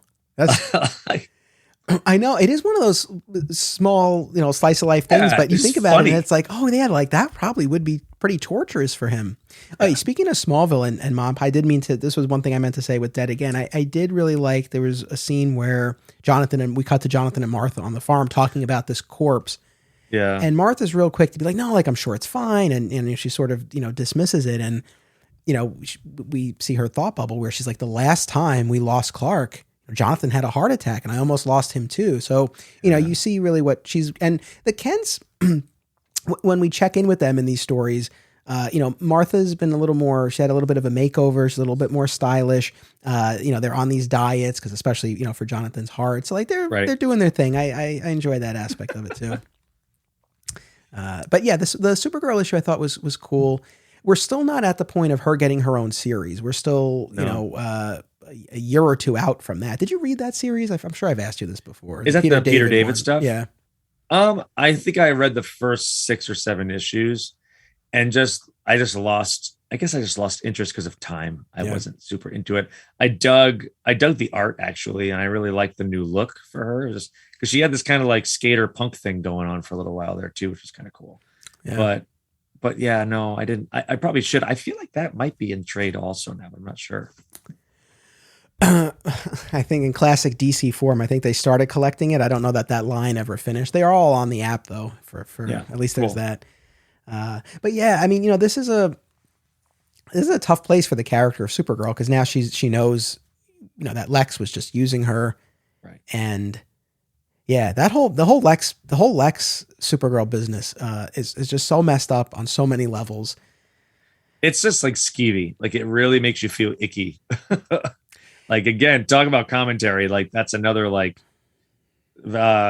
domineering man using his power really inappropriately. Yeah, I mean, there's that, and of course that he's pretending to be someone else. She's, if you get, I was thinking about this as I was reading it, the age here, because she, she's a few years old. I mean, it's just this artificial life form, right? So it's sort of questionable in terms of level of development, maturity. Yeah. Even if he were Lex Luthor II, there's still that debate, but he's not. Nope. So yeah, there's a lot there. That's really pretty gross. It's good to see her getting on a better path and on her way to her series, but still not there quite yet. Any other individual issues that really stuck out to me? I'm trying to think. The one we brought up earlier is the rebuilding of Metropolis, like the official rebuilding. What did you think? I really enjoyed that issue specifically. I love that it was from Perry's perspective, and I love the role that he played. So, of course, like we said, Metropolis is destroyed, just demolished before 0 hour. In the opening pages of the first 0 month issue, Superman's flying through the skies. You see that Metropolis is pristine. So the reader is in the dark for a while. Yeah. Like, how did this happen? I'm assuming readers at the time, and probably myself at the time, chalked it up to 0 hour. Yeah. I think that's probably the likeliest. Like a reset, like, oh, it fixed it. When you read it on the app, do you see the covers? Oh yeah. Okay. Did you catch the flub on this one? Oh no. Okay, so it's really interesting. On the cover, it's Bloodwind. In the issue, it's Martian Manhunter. Oh, that's funny. It's like when you look at everybody standing on the roof, I'm like, oh, cool, Bloodwind's in this one. Nope. No, it's really Martian Manhunter. So it just caught me as odd, as a weird flub that they did. I never read all of that business with the reveal that Bloodwind was Martian Manhunter. I never read all that. That's a great run again. I think you can read it. I think they did it in the Superman and the Justice League of America, and then the Wonder Woman and the Justice League of America trades that they released. Okay. And they're on the app. But it's like Justice League of America 70 to 82. I hate that I know that. If you're listening, that's when they do the Bloodwind arc, and then they reveal that he's been Martian Manhunter the whole time, because we haven't seen him forever. Right. But I again, that's another cameo issue. What was the issue number on this one? Was it also Adventures? Yeah, this was Adventures. This was 522. Okay. I mean, it's Perry White narration. It's like Zatanna. I like the Zatanna, and even I forget his name. It's Satanus. Oh, yeah. Oh, but I forget his Colin Thornton. Yeah. Yes. And that's another character that is also like a sub plot going through this. And we see, eventually Kismet and all that kind of stuff happening too. I dig, personally, it's not nostalgic. I like those characters. It's a little bit different to me. Yeah. Yeah. No, I liked, so ultimately the city is rebuilt through magic. Zatanna is able to cast a spell, but she needs the power of the other heroes. She needs Superman's mind thinking of the city, and Perry White's the heart and soul of the city, right? Really getting the flavor of the city back. And through that combination, she's able to magically restore the city. Of course, Perry holds back the globe, right? Because he wants the original one that Superman rebuilt at the end of the Fall of Metropolis, which is a great touch. And you mentioned Satanus, right? So what we find out is that Satanus was the one who sort of planted the bug in the mind of Zatanna to show up and help. This is not a fair knock on the story, but all I could think of was, man, this sure would have been nice after the Gotham earthquake during No Man's Land. Yeah. But nobody cares about Gotham. It's already kind of a crap hole.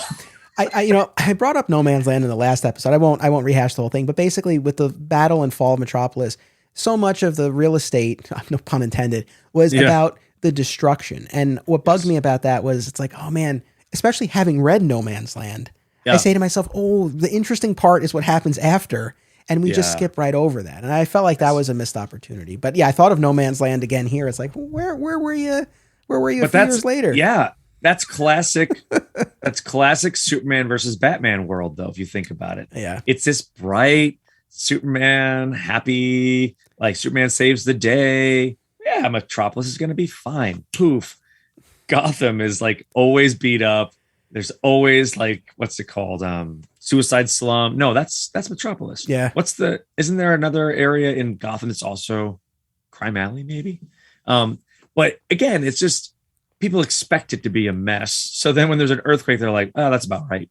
Right. they don't really say anything. Even the government goes, well, it is true. That's a great storyline, actually. I love it. It's one of my favorites. And in fairness, there were a couple of issues of JLA, and then there were issues in No Man's Land itself that did address why you didn't have this intervention from the rest of the superhero community. So they did address that, but I just couldn't help but think of that when I was reading. But I'm glad they gave us an explanation. I'm glad.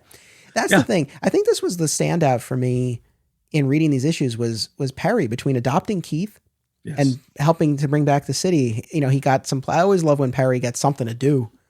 Yeah. So. Well, and then we see it in Death of Clark Kent too, with his poor car. I know. This beautiful collector car. I know. Now, among these one-offs, we also have to talk about the Toyman issue.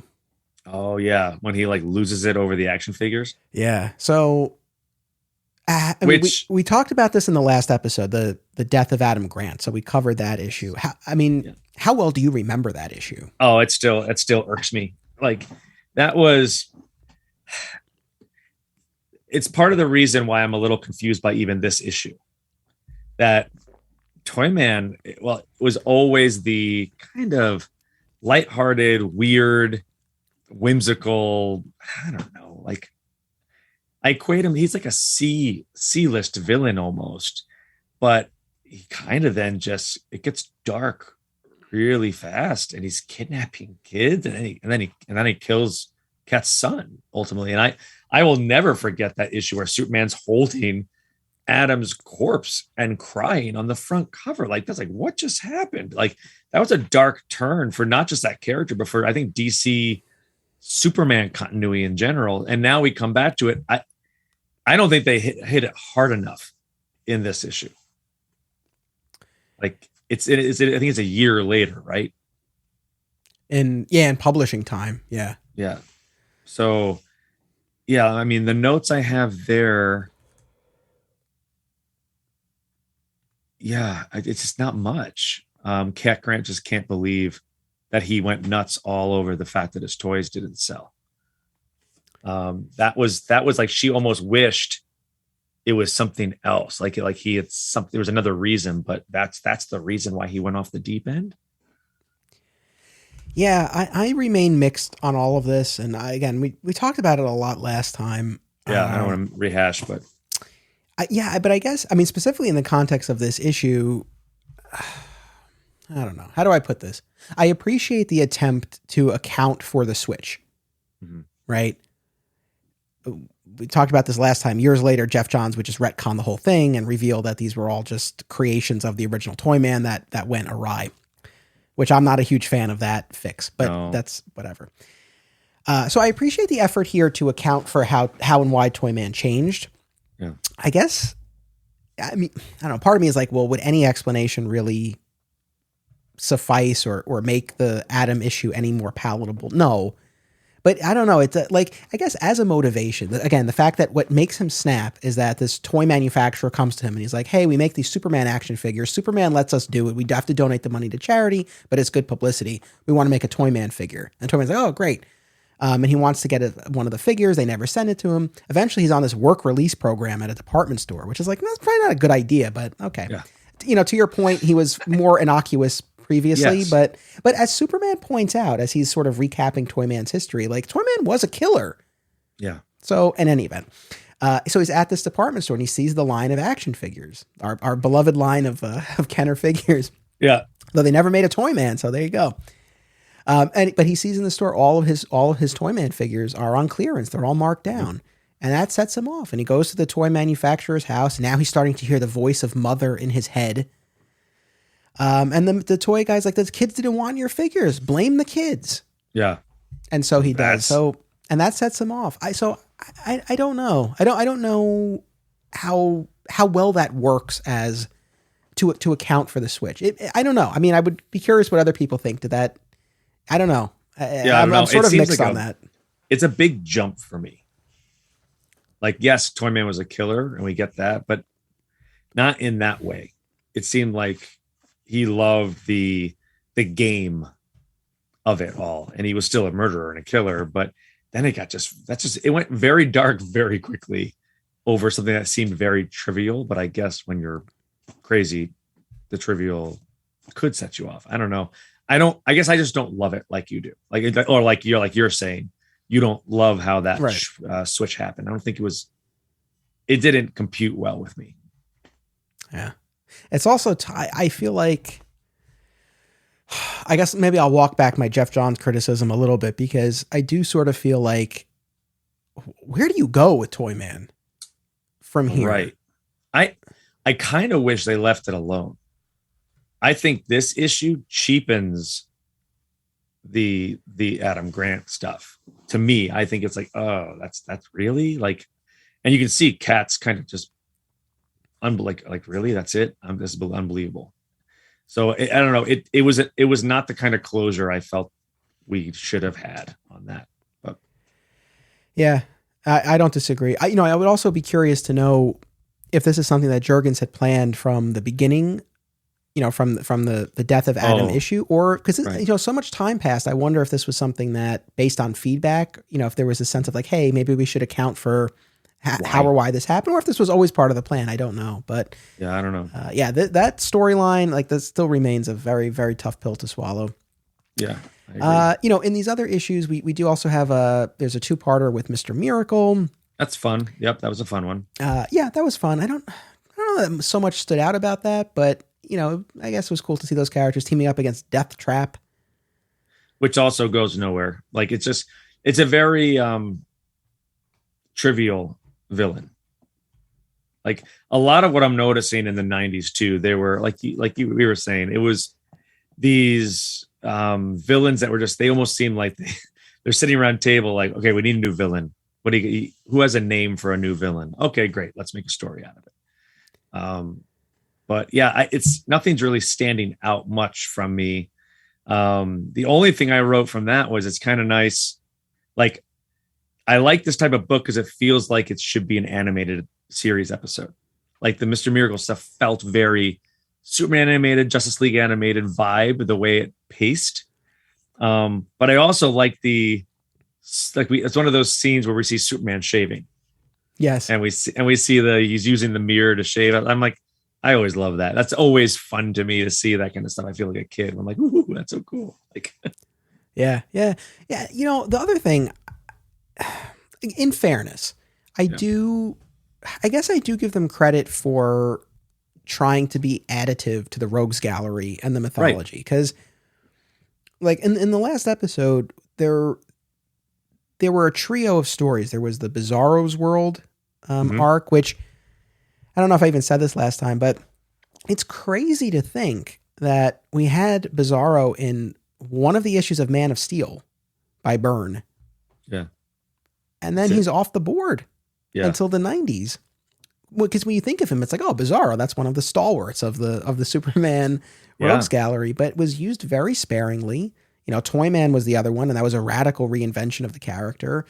Parasite was one of the other ones. But, as far as the classic villains, they're not being brought in all the time. You are seeing a lot of new ones. And most of them are not going to stick around, like Massacre and even Conduit. And, but I give them credit for trying. And whether it was born out of, we need the next Doomsday, we need to sell some action figures, or, hey, we want to try something different, regardless of why, I can appreciate the effort. But yeah, it's, when it doesn't totally land, it does make the stories harder to connect to. And then when you don't have those subplots, yes, you really lose something.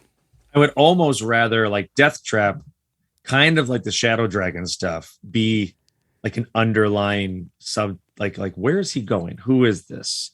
Like a sense of mystery. I would rather have that not just be like a 2 and done, but like, okay, let's build this guy's backstory. And like, even if it's very soap opera-esque, like you said, it's little snippets. And then all of a sudden he gets a story arc and then it makes more sense, but not, oh, well, we had a 2-parter, you're done. Right. Yeah. The other thing that's sort of being now seeded in these stories is, well, I'm jumping ahead a little bit, but Conduit has escaped. There was actually a prior escape that we didn't even talk about where he popped up again during Dead Again and they faced off and then was once again imprisoned. Yeah. Remind me, I want to circle back to that when we get into the death of Clark Kent, but okay. And now Conduit is out. No one knows yet. They've been keeping it quiet, and Clark and others, and even the city of Metropolis, have been getting these messages. I know. So we've got this building here of someone knows something, and of course this is Conduit knows the secret, and that's going to lead to the death of Clark Kent storyline. But that's one of the things that's sort of being threaded in there. And we also have the Shadow Dragon business. What was your take on this character? I would have liked more of the character as a subplot. I think I remember, I probably have it here. He got his own year 1 annual. Oh. And that was even, I remember, I have it. I remember reading it, but I can't remember, because the year 1's usually told at least the origin or a little more backstory. I don't remember though how much Shadow Dragon really continues past this era or even this storyline. And what was his name? Savitar? It was he was a prince, right? Yeah, Prince Bandu or something like that. Yeah, Savitar Bandu or something like that. Yeah. Yeah. But I kind of liked it. I would have liked to learn more about their purpose there and what's next and how is he connected to the Superman files and all that kind of stuff too. Yeah, I think there was some potential there. So he seems to be engaging in this corporate espionage. He's stealing secrets from Star Labs, right? And then, or other companies, and then, basically giving it to his country to get a leg up in the technological industrial field. So there's that. And he, bumps up against Superman. And so he steals the Star Labs Superman files and gives them to Conduit. And between that and what else, Conduit has amassed on his own, is able to piece together. This all happens off panel. We don't see this, but he's able to figure out that Clark is Superman, which, talk about missed opportunities. How do you not show us the moment where he makes that connection? And like, you don't see the reaction. Like it just, all of a sudden the eye knows, like we have this dagger in the doll. That's how we figure it out. Yeah, I didn't like that. That's funny you brought that up, because like, why do we leave that off book? So the only thing I could think of is that they were trying to build up the mystery of who's leaving Clark these messages, but it's like, who the hell else could it be? It wasn't that long ago. Like, it hasn't been 3 years. It was like 6 issues ago. However, I will say with Shadow Dragon, I do like his code and his ultimate turn, because in the end, he does help Superman during the death of Clark Kent storyline. Like, he doesn't go too far. He helps to the point where he feels his debt is paid, right? Because he didn't realize what Conduit was going to do with this information. Well, and what I really liked, which I wish they would have kind of, and maybe again in the year 1, maybe they taught more about it. We don't know much about his powers, but he's fat. Like, Superman goes after him and he dodges. And even like Superman's like, whoa, like, how did I missed him? And that to me stood out. Like, I want to know more about who is this guy that can dodge Superman with the move? Yeah. Yeah. In these one-offs, there's also an issue of action where Superman goes up against Guy Gardner. Right. And because Guy Gardner, this is the point in his journey where he's Warrior. The Voldarian DNA, yes. And that alien side of him is taking over because there's this threat coming. Not necessarily a standout issue, but there was something in this that we see a few other instances that I liked, that I guess you don't really see as much now, where like when Superman is in DC for one of the issues, he's like, oh, I'm going to go pop in and see John Henry. And then you get the little editor's note, like, check out Steel number 14. Yes. Here, Superman brings Guy Gardner to Star Labs or wherever. And it's like, for more about Guy Gardner, see Guy Gardner Warrior number 30. There were a few things like that where it's like, oh, it really feels like we're in the DC universe and that there was some coordination and, you could follow if you wanted to. Like I didn't, but I didn't feel like I was missing anything either. It was just nice to know that was an option. Well, and there was a care like, hey, if you want to learn more about this, and it's really actually good for selling books. It's like, hey, like go check out this other book. If you like what's happening here, go read this. I wanted to mention this earlier too. Something about reading the individual issues was the Metropolis mailbag. So at the end of every issue, the letters that people would write in and then they had little boxes that said, next week in adventures, in 2 weeks in action, in 3 weeks. I was like, oh, this is cool. Like I definitely felt like I was back at that age again, reading. It was just fun. I was like, ooh, I'm looking forward to books coming out. It's fun. I know. Yeah, I know that the paper, the smell, the ads, it really is its own experience. I can appreciate that totally. All right. So you want to Death of the Clark Kent? Like we're there. Let's do it. All right. An hour and a half in, we've made it. I think this is basically what I figured we would do. Yeah. I figure we got 30 minutes to do this story arc will be all right. Well, overall impressions first. How did this hold up for you? This held up well. I felt like, let's see how many so we have the prologue and then a 7-part story and then there's an epilogue. Okay. I feel, how can I say this? I feel like I was excited at the beginning again. I feel it drags for like 5 issues. And then it wraps up like really quick in the last 2. Not to say that I didn't like it, but the pacing felt off to me. So it just seemed like I found myself kind of, not to be bad, but I found myself like skimming a little bit more like what's coming soon. And then I was happier when I was reading like the last 2 parts. I get that. I get that. So this is where all of these messages, these threats come to a head. All of these issues where it's, I know. Yeah. Finally, Clark comes home and he sees this puppet in a Superman shirt and Clark Kent glasses with a knife through the heart on his door. And that's when he's finally able to realize that someone knows, and not just someone, but Kenny knows that Clark Kent is Superman. Yes. Poor Jimmy tries to help. Yes. And then Clark just like stuffs Jimmy like, nope, no. And like, why don't you go ask out that girl in the elevator? It'd be fine. And it just says, I'll take care of it, which is very interesting because poor Jimmy, like, just tell the poor dude, for God's sake, you need, like, it'd be so much more helpful if Jimmy knew. Yeah. Yes, I know. I'm always bumping up against that, but this is where Kenny Braverman makes his moves. He targets the Kents on their farm. He targets Lois. He targets Jimmy, and there are points and Lana actually, and Pete. That's right. And because he confuses and he says, "I'm going after your woman." Yeah. And he says, and he's really thinking Lana, and Clark goes the wrong direction. And I actually enjoyed that little turn. Yeah. I think that. I think you're right about the pacing of this. It does start and end well, and it really loses steam in the middle. Because I think the beginning part, you do feel Clark's fear, frustration, and desperation that, oh no, this secret that I've been protecting, that I thought I would protect forever. And he even says at one point, he's like, people wouldn't even have a reason to think that Superman has a secret identity. Right. Which is an important point, because I know it's always like, well, do people not realize? No one's looking for it. That's the thing. No. It's not like people are like, oh, we know Superman lives among us and they're always looking. It's like, you don't even think about it. People will probably have a better sense of thinking he goes somewhere like a Fortress of Solitude and is always Superman. Yeah. Like if they knew he's hiding out, they'd be looking for him.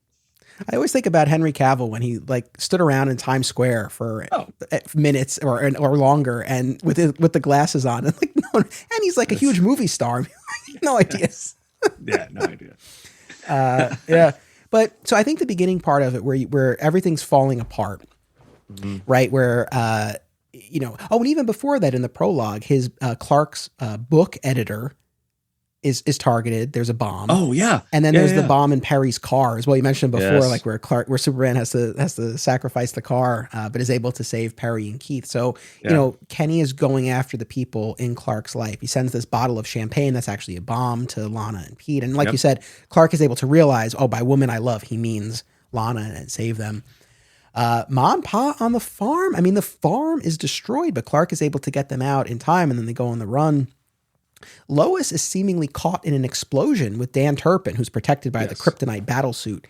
I love that part so much. That was cool. But Lois seemingly perishes. They played fast and loose, I felt, with how she survived. She like slid down a beam or something. It's like, all right. Okay.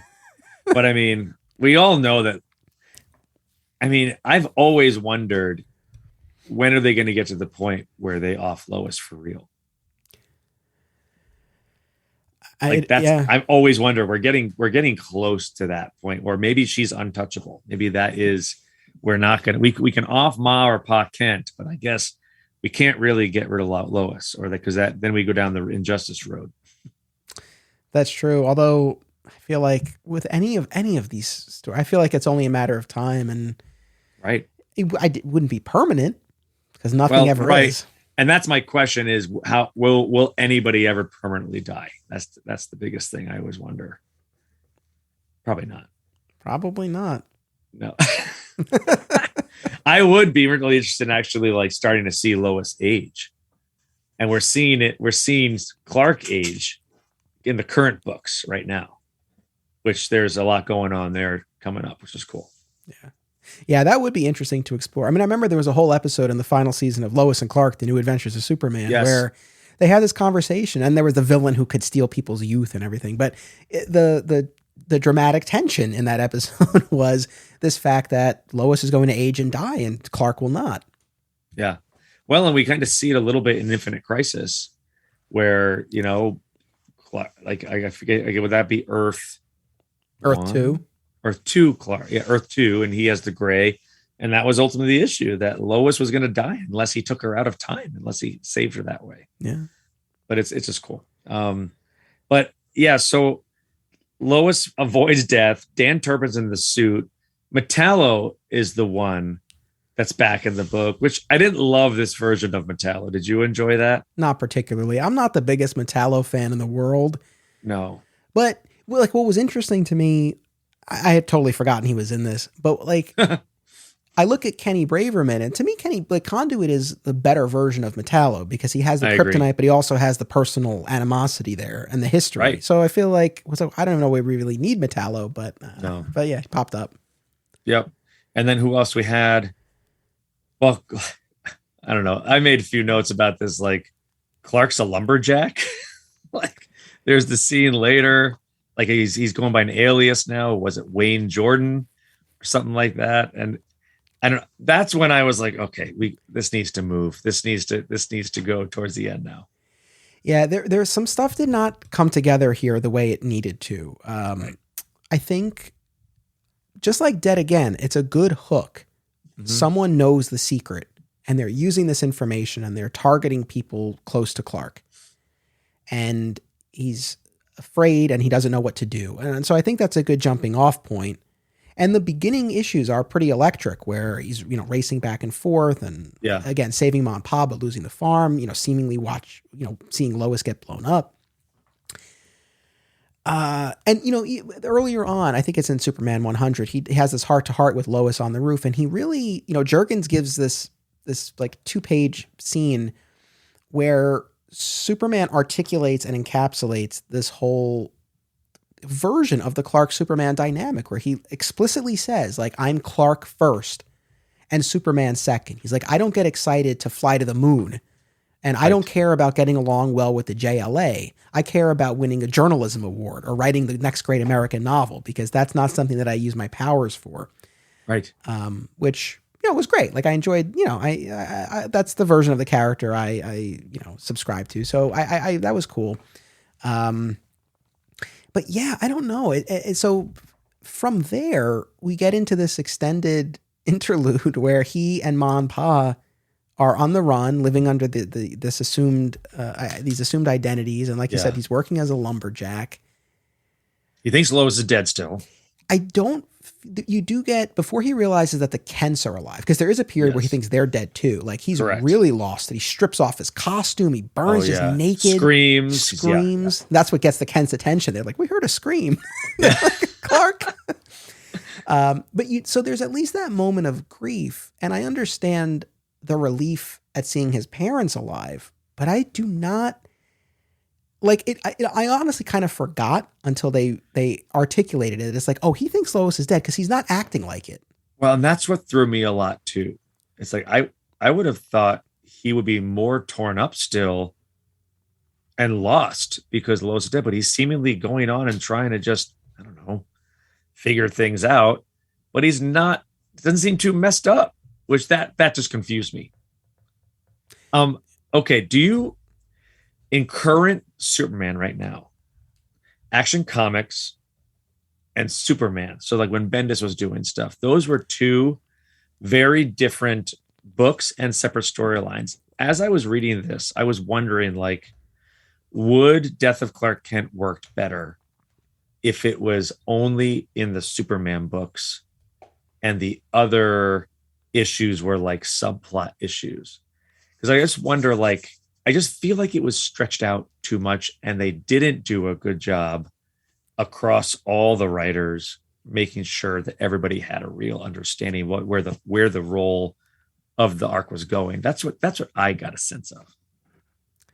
I think that's valid, man. I can't really dispute that. I think I'm trying to think when it really lost me. I think I like that Clark and Jonathan and Martha had this adventure together. Right. But yeah, the idea that Clark, quote unquote, gives up and even goes so far as to get a job. You know, yes, it was weird. You know, he's a lumberjack and he's chopping down trees and he's like, oh, it would have been great if it landed by the road, and he kicks it. He's like, oh, well, I made it land by the road. It's like, you have bigger problems right now. Yeah. So. Yeah. And this is going to sound terrible. It was dragging on like a CW show. like this story could have been told in 8 episodes, but now we have 22. We don't know what to do. Let's spread it out a little bit. That's how it came. But the last, I loved part 7, like the fake Smallville, like Kenny's rebuilt all of Smallville in that like pipeline area. Oh yeah. So we didn't mention this, but Kenny has created this pipeline network a la the CIA. Yeah. So it's this massive network of operatives and intelligence gatherers. So he's not this solo operator. He has this network, and that's of course what amps up all the stakes because, like when Lois, even though she survives, like she stays underground, she stays quote unquote dead because she's walking through the streets of Metropolis and the operatives are looking for her. So, he has this whole network and all these resources, and like you said, he just creates this replica of Smallville, and this is where he and Clark have their final showdown. Shirts versus skins, apparently. Clark strips off his Superman tears shirt. it off, hairy chest and all. And then we got 1,000 Mr. Braverman clones cheering in the stands, which was also kind of odd and scary at the same time. Yeah. All right. I wanted to say this about Mr. Braverman because I agree with you. I think this is a lesson in bad parenting, and you see in all of these flashbacks and even in the present that, the father was always putting Kenny down and always berating him and undermining him for not beating Clark. So I think that aspect of the story is important, but it's like, this guy is way too into Clark.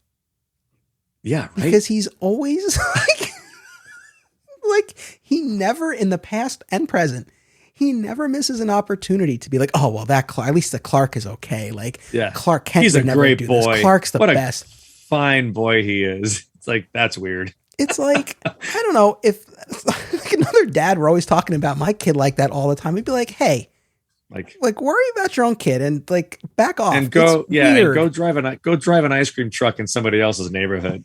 It's weird. It's so weird. Yes, it's very weird. It's like, especially I guess in the 90s tone, it comes off as just like, oh, that's not, he's not being a cool dad. Now it comes off as that's creepy. Like that's some real creepy. I think we've all watched enough Dateline NBC episodes to know that's creepy as all get out. And I don't know if this is an instance where, because again, we have 4 writers and 4 titles, and they're all hitting the same beats or the same notes that it sort of builds. But when you look at the cumulative, like it would be fun to do a quote unquote supercut of this. All the instances where Kenny Braverman's dad is talking about how great Clark is. It's just, it gets, it's a bit much at a minimum, but it just has this weird vibe to it. It's like, you're way too into Clark.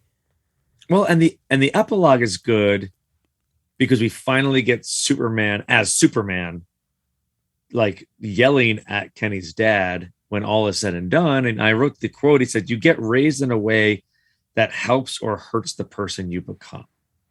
And that was a good, like, closing aha lesson moment for everybody. It's like, yeah, like what we said earlier in the episode tonight, how you're raised can really either help or hurt you. Now, do people move above how they were raised? Of course, but it can also hurt you pretty bad. And it's and a cycle becomes there. Yeah, no, I liked that Mr. Braverman got some comeuppance, from Superman. It still feels like more could have been done there. I was alluding to this before, and I'll bring it up here because in the final confrontation, again, shirts versus skins. Superman realizes that a lot of these robots in the fake metropolis, that they're not automatons, that they're plugged into a power supply underneath. And so he grabs a couple of the cables and like shoves them into Kenny, and Kenny just fries. He's like, he takes the power, he makes, he seems like he can take it, but he can't, he overloads, and he's like melts. He's like burnt to a crisp. Yes. And this is what bugged me throughout all of these Conduit appearances, because he's got kryptonite radiation emanating from him, these kryptonite blasts. And then, it's a little unclear. Superman mentions at one point that the cables are part of him, and he does feel pain when they're broken. Right. Again, it's a little bit unclear exactly what the CIA did to him. We know he underwent some procedure, but in any event, he's got these cables, he's got the gauntlets, he's got the kryptonite blasts. He seems like he would be a pretty formidable opponent, and that's clearly how he's built up here. Yet, you think about Superman beats him 3 times. Mm-hmm. And the first time he just like crushes the gauntlets, if I'm not misremembering. And I'm remembering going, but if he's got kryptonite, like, why is Superman seemingly not that affected by it? Yeah. I mean, he's blasted a few times, but he kind of shakes it off relatively easily. Right. So I guess that was something that I felt was, I don't know whether that was intentional or just a really bad approach to writing, but I got very confused because Conduit should have been somebody that could take Superman down. Yes. But we never really saw that. And again, I think he kind of went out like a punk. Like he didn't really have a slow death or like a sensical death. It was very, he got electrocuted and melted. That's what it came down to. Yeah. Well, and speaking of melting, the second time Superman defeated him, there were lead sheets that he melted. Yeah.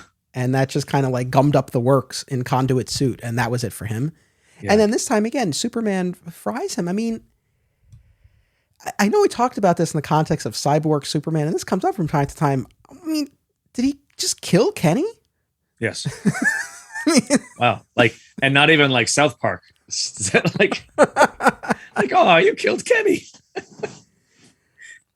That's why I don't always mean to bring this up, but it's like for people who like get so up in arms with Superman killing, it's like I don't know. If you look at the larger context, there's a lot of really questionable instances. That's all I'll say. Well, and he kills Kenny. Even like, did he not think what this might do? Like, so that's just so fun. I'm so with you because I think we find Superman unintentionally killing more people than we really realize he does. Yeah, I think so. The other thing that I couldn't get around in this was I don't buy how quickly he accepted Lois's death. Yes. And unless he really thought that she had been literally atomized by this explosion, I do not believe that he would leave Metropolis without finding her remains. And he just stopped looking. Yeah. Yeah, I don't know. That wasn't. And then, this becomes a whole, and maybe this is like a product of its time. Because I feel like with modern technology, like there's this whole extended bit where Lois is looking for him and she's seeing him on the news, but she can't. It's like, I don't know. I felt like that dragged on, of her just trying to get back in contact to tell him she's alive, So listeners, what you can gather from our conversation tonight is that we spent a good amount of time reading 39 issues where really it seems like we've only enjoyed roughly 6 of them. I know listen, because I'm realizing this. I'm like, we've mostly just been bagging on this stuff, and because it really kind of sucks. It does. Like, and I hated saying that out loud, but I was like, I was excited. I was like, yes, Death of Clark Kent. I'm happy to do this. And now I was like, oh man. I think the audience appreciates our candor, honestly. Yeah. And it's like, we took here's the thing. We're not just shooting from the hip. We're saving them.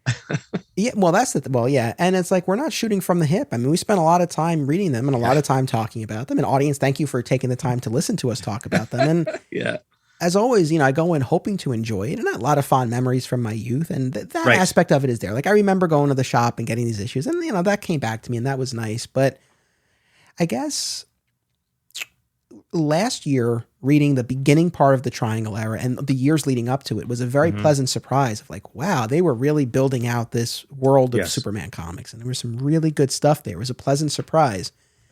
Coming into this, the 90s in general, and 90s Superman doesn't get the best, it doesn't have the best record or the best reputation. And so I was going in kind of knowing that there's this baggage attached to it and this perception of it, but it's like, okay, maybe it'll be better than I'm thinking. Right. And, look, to be clear, they're readable and they're entertaining enough. It's not like, oh man, it was like such a slog to get through. They moved. No. And that's what I was trying to say earlier too. Like it reminded me of other times. Certain issues brought me back to certain eras. Cameos were fun. But again, it's nothing that stands out as very cohesive. It doesn't grab you. It's not consistently moving in an arc that you see like ups and downs. There's actually more, like, as we're talking, you shouldn't have more questions than answers. And that's to me, this telling of an arc that we probably don't like very much, when you're like, but what about, like, that's not great. Yeah. Yeah. So sorry, everybody. No, it is what it is. I mean, look, I won't lie. I'm disappointed. I wanted to enjoy these more.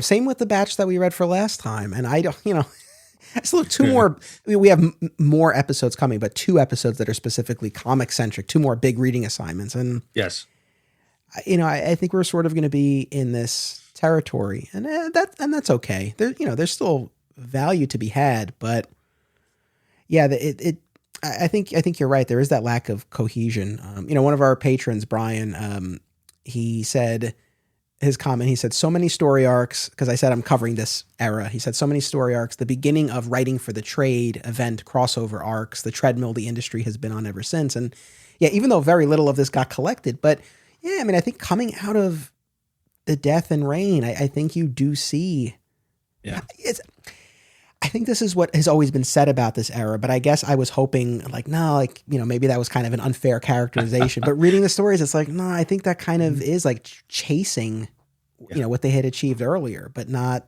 getting there. Well, it's like, you see this too.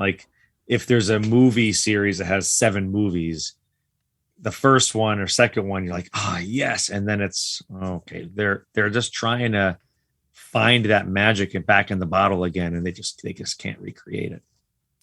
I guess the last thing I'll say, I think with the Death of Clark Kent, there was some missing ingredient. I think part of it, the stories go out of their way, I felt, to make it clear to us that Conduit has not told anyone.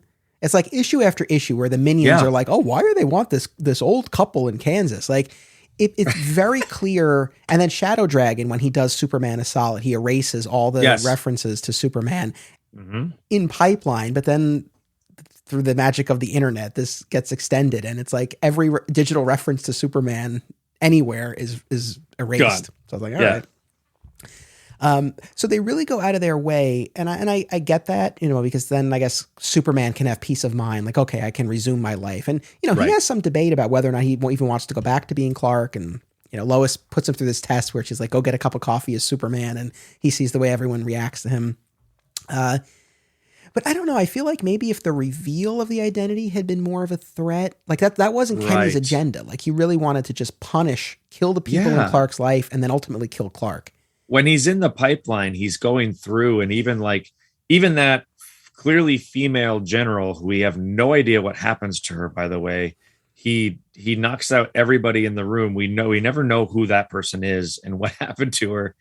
Clearly he finds out, like Kenny didn't share with anybody that my secrets are, which you thought would be kind of smart. Like this for Kenny to go, if something happens to me, go share the secret. But no. All right. Somewhere I think we should end this conversation to connect us to like closer to the present is we talk so much about Superman worrying about the release of his identity, but we've all read the Bendis stuff that is recent, where now that's not an issue. Like everybody now knows that Superman is Clark Kent. How has that changed current comics where now there is no secret identity? That's where my wonder is. Like, is there a tension that is now just gone? Yeah. So, as we're recording this, we are approaching the period in the Philip Kennedy Johnson run of the current comics where Superman is coming back to Earth after his War World saga. Right. And I guess that's the thing. It really hasn't been an issue for a while because Superman's been off world. So your question is a good one. And that's what I'm curious to see. I do not like the public unmasking. I really feel like you lose an important aspect of the character and the tension and even the peace. Like that, like he has that part of his world is gone. He can't find peace.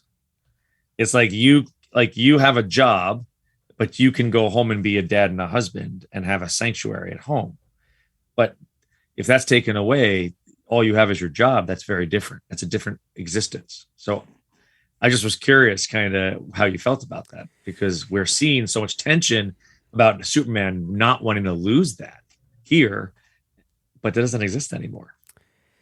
I've thought about this a lot. I might do an episode at some point just on the secret identity itself, because I think I won't go on a huge rant here. I'll try to keep this short, and I don't mean to spoil the series finale of Supergirl for people either, but there's a reveal, that Kara brings about herself in that episode.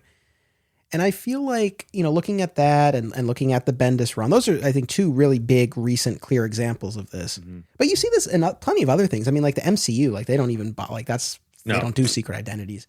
Yeah. But especially like with the Supergirl finale and the Bendis run, I feel like it's being turned, or the reveal is sort of being equated to, speaking your truth and living your authentic life, being your authentic self. Right. And I wholeheartedly support that in terms of, gender identity and sexual orientation and all of that. 1,000%. Everyone should be who they are and proudly. But I feel like that's getting conflated with the secret identity. And it's like, you can't be your true self, right? If you have this secret identity, but I don't know. It's like a different context and a different purpose, and it serves the story in a different way. But I feel like it's being used as this metaphor, I guess. Yes. And so the word identity has been such a almost buzzword that is such a part of our culture shifting, which again, like you said, I agree with. But in this context, a dual identity is important in the fact that they are really two different people. and they need to exist in the same universe, but separate in order to be the best version of themselves. And that is where I get upset by we have torn that apart over after 80 years of doing pretty well with it. Yeah, and look, I don't want to bag on all the Bendis stuff again. I have a whole episode on that. But yeah, look, like he bent over backwards in those stories to make it that like Clark could still go to work at the Daily Planet. It's like, in what world? So I found a lot of that to be ridiculous. I think we lost more than we gained. But look, I'm curious, especially as we get into stories now where he's back on Earth, and I would be curious to see what form this takes. But I think the identity reveal, you lose. I think you just lose far more than you gain. So. And I think if anything, that's a good way to end, because we can bridge the gap now as to why the death, like that, this story arc has some merit, because you understand why it's so important to him. Yeah. How we got there might not have been great. Well, here's the thing I always say, and why I find this whole process so worthwhile, because even when I don't enjoy the reading so much, I always enjoy the conversation. So that's the thing, like I'm getting, and hopefully for the audience too, whether you've read or reread or not, but even if what we're talking about isn't always the most enjoyable, the conversation itself always is, at least for us. Hopefully the audience agrees. I got a lot out of it. So thank you. Yeah. And I think if anything that the pandemic and us getting so used to being apart, podcasts have blown up because we missed that concept of sitting around a table for a bunch of hours, whether it be with cups of coffee or a bunch of glasses of whiskey, and sitting and just having a conversation and geeking out like this for 2.5 hours, as our spouses slowly walk away from the table and leave us talking about it. Now we've got a forum that we can have a good conversation. And even if it's just you and me talking, somebody else can listen to the entire thing or fast forward and go, oh, they're still talking about this. Oh, that's neat. I mean, I hope everybody can enjoy something, but I always enjoy the fact that you and I get together and have that sit around the table talk. So it's fun. Yeah, I love doing this, and I love having you on. So thank you as always for taking part.